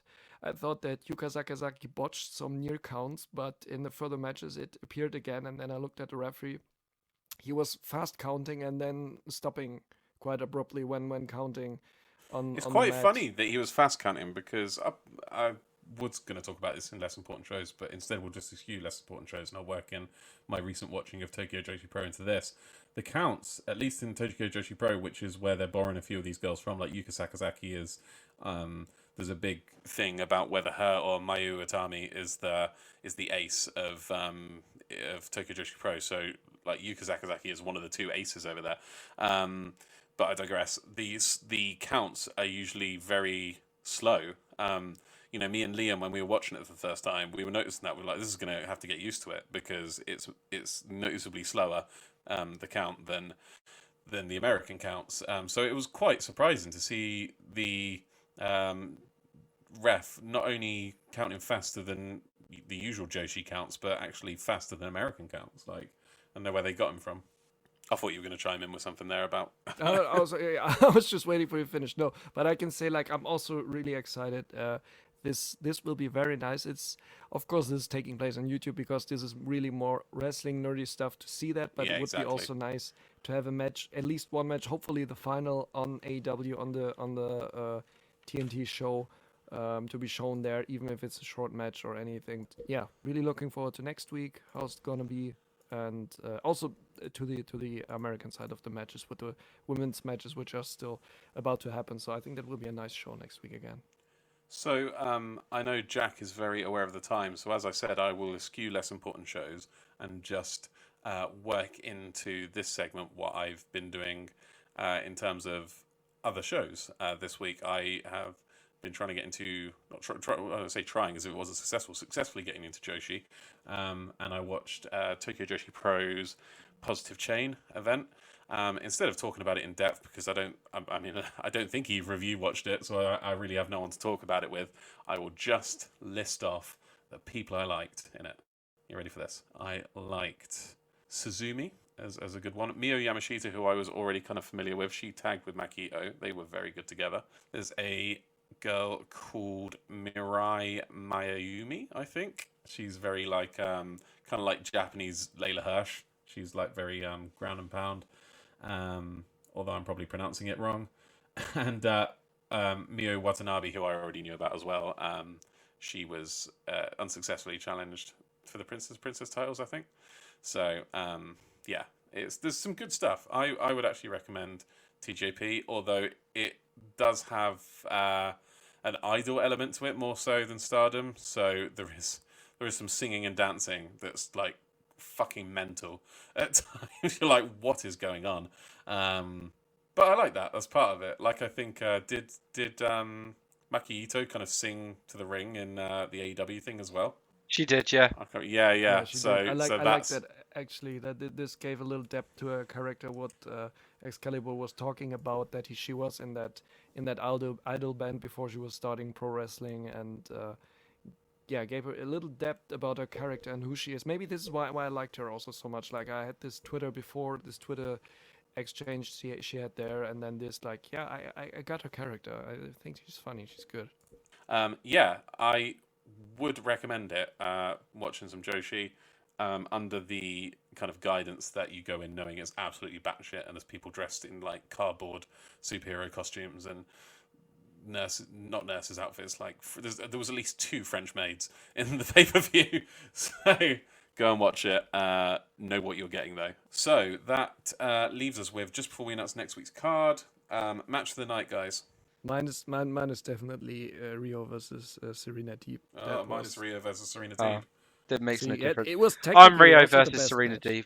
Yeah, that like Was the that main really? event You was said a it was lot of different than action mine. and fun and shenanigans, like with the brawl and everything. But you have to acknowledge what the women did there. Like this was just great to watch. Very entertaining, very good, very suspenseful. So yeah. That makes the second time now this year it's not that far into the year. It's only a month and a half. That's what, like eight Dynamites, where I think the only 2 times the main event hasn't won, it was Serena Deeb, a Serena Deeb match, and she's done it twice. She's been on the undercard and stolen the match of the night. So first against Tay Conti and now against Riho. She's so good, man. She's low key the rest of the year so far. I mean, she's got to be. Do you know what I mean? She's not getting the same kind of screen time as other people, but like no. My shocker of the week was obviously Orange Cassidy versus Luther. Now, next week's card is, well, first actually, on Monday, I believe it's the semi-finals of the women's, the Japanese bracket of the Women's World Championship Eliminating Tournament, which will be Yuka Sakazaki versus Emi Sakura and Ryo Mizunami versus Aja Kong. Along with the remaining 2 matches of the quarterfinal of the US bracket. I didn't know that. So that will be Tay Conti versus Nyla Rose and Dr. Britt Baker DMD versus Anna Jay, correct? You're correct. That's must-watch wrestling, don't you think? And why is it on YouTube? Oh no, that is must-watch That is wrestling. television worthy. Very television worthy. Not a basketball. Not a basketball match between Shaq and Jade Cargill. That's not television worthy. I pronounce it basketball. What's wrong with that? Sorry. Basketball. Basketball. Completely related. Yeah, Patrick. What match of those? Because I think I just listed off about 4 matches. I can't count. Which of those matches are you most excited for? Britt Baker versus Anna Jay. Yeah, me too. That's the Me one. too. That's I'm the looking money forward match. to. Because the Yoshi matches, I'll let them surprise me. I don't have any expectations, so then it definitely, I'm sure it will be good. But then I'll see the outcome of it. What will be the best? But yeah, Britt Baker versus Anna Jay. I cannot say who's winning that. Also, that's really interesting to see. This will also be like, I think heavily that Britt Baker will win and will go on against Thunder Rosa in the final for the American bracket, but it will be a close match, I guess, and to see how this goes on with further in the storyline or so. Well, I think whoever's winning that is facing Yuka Sakazaki, aren't they? Because we've got. I think the winner of the Japanese side of the bracket has to be a contracted AEW star. Do you know what I mean? So, and Yuka Sakazaki's going up against Emi Sakura in the semis. So they're going to one of them's going to knock the other one out, and I think it will be Yuka Sakazaki that knock Emi Sakura out because, as I said before, she's like arguably the ace of TJP, and she's, I just don't think I just don't see Emi Sakura winning that. I see Yuka Sakazaki winning that, and she's very over. Hugh loves her, our friend Hugh, and her entrance music. And I think, especially if Aja Kong goes through to the final, which she probably will, to be honest, looking at it, then I also don't see Aja Kong winning it, but I see her being built up as the beast for someone to overcome, and that kind of David versus Goliath, Yuka Sakazaki versus Aja Kong match could very well be the final of the Japanese bracket. I'd see Yuka Sakazaki winning that after a very hard-fought match and going into the finals. So, yeah, I don't know what you guys think, and that would facilitate Yuka Sakazaki's return as well, and then they've got their 2 big Joshi stars back, Yeah, so next week's card is next week's Dynamite card, should I clarify. We have Hangman Adam Page versus Isaiah Cassidy, Britt Baker or Anna Jay versus Tay Conti or Nyla Rose, Team Taz, which is Ricky Starks and Brian Cage versus the Varsity Blondes, which, as we all know, is Griff Garrison and Brian Pillman Jr., so I'm assuming Ricky Starks, they're counting on being back to Dynamite by then, and Jake Hager versus Brandon Cutler. Jack, which match are you looking forward to the most, and why is it Jake Hager versus Brandon Cutler?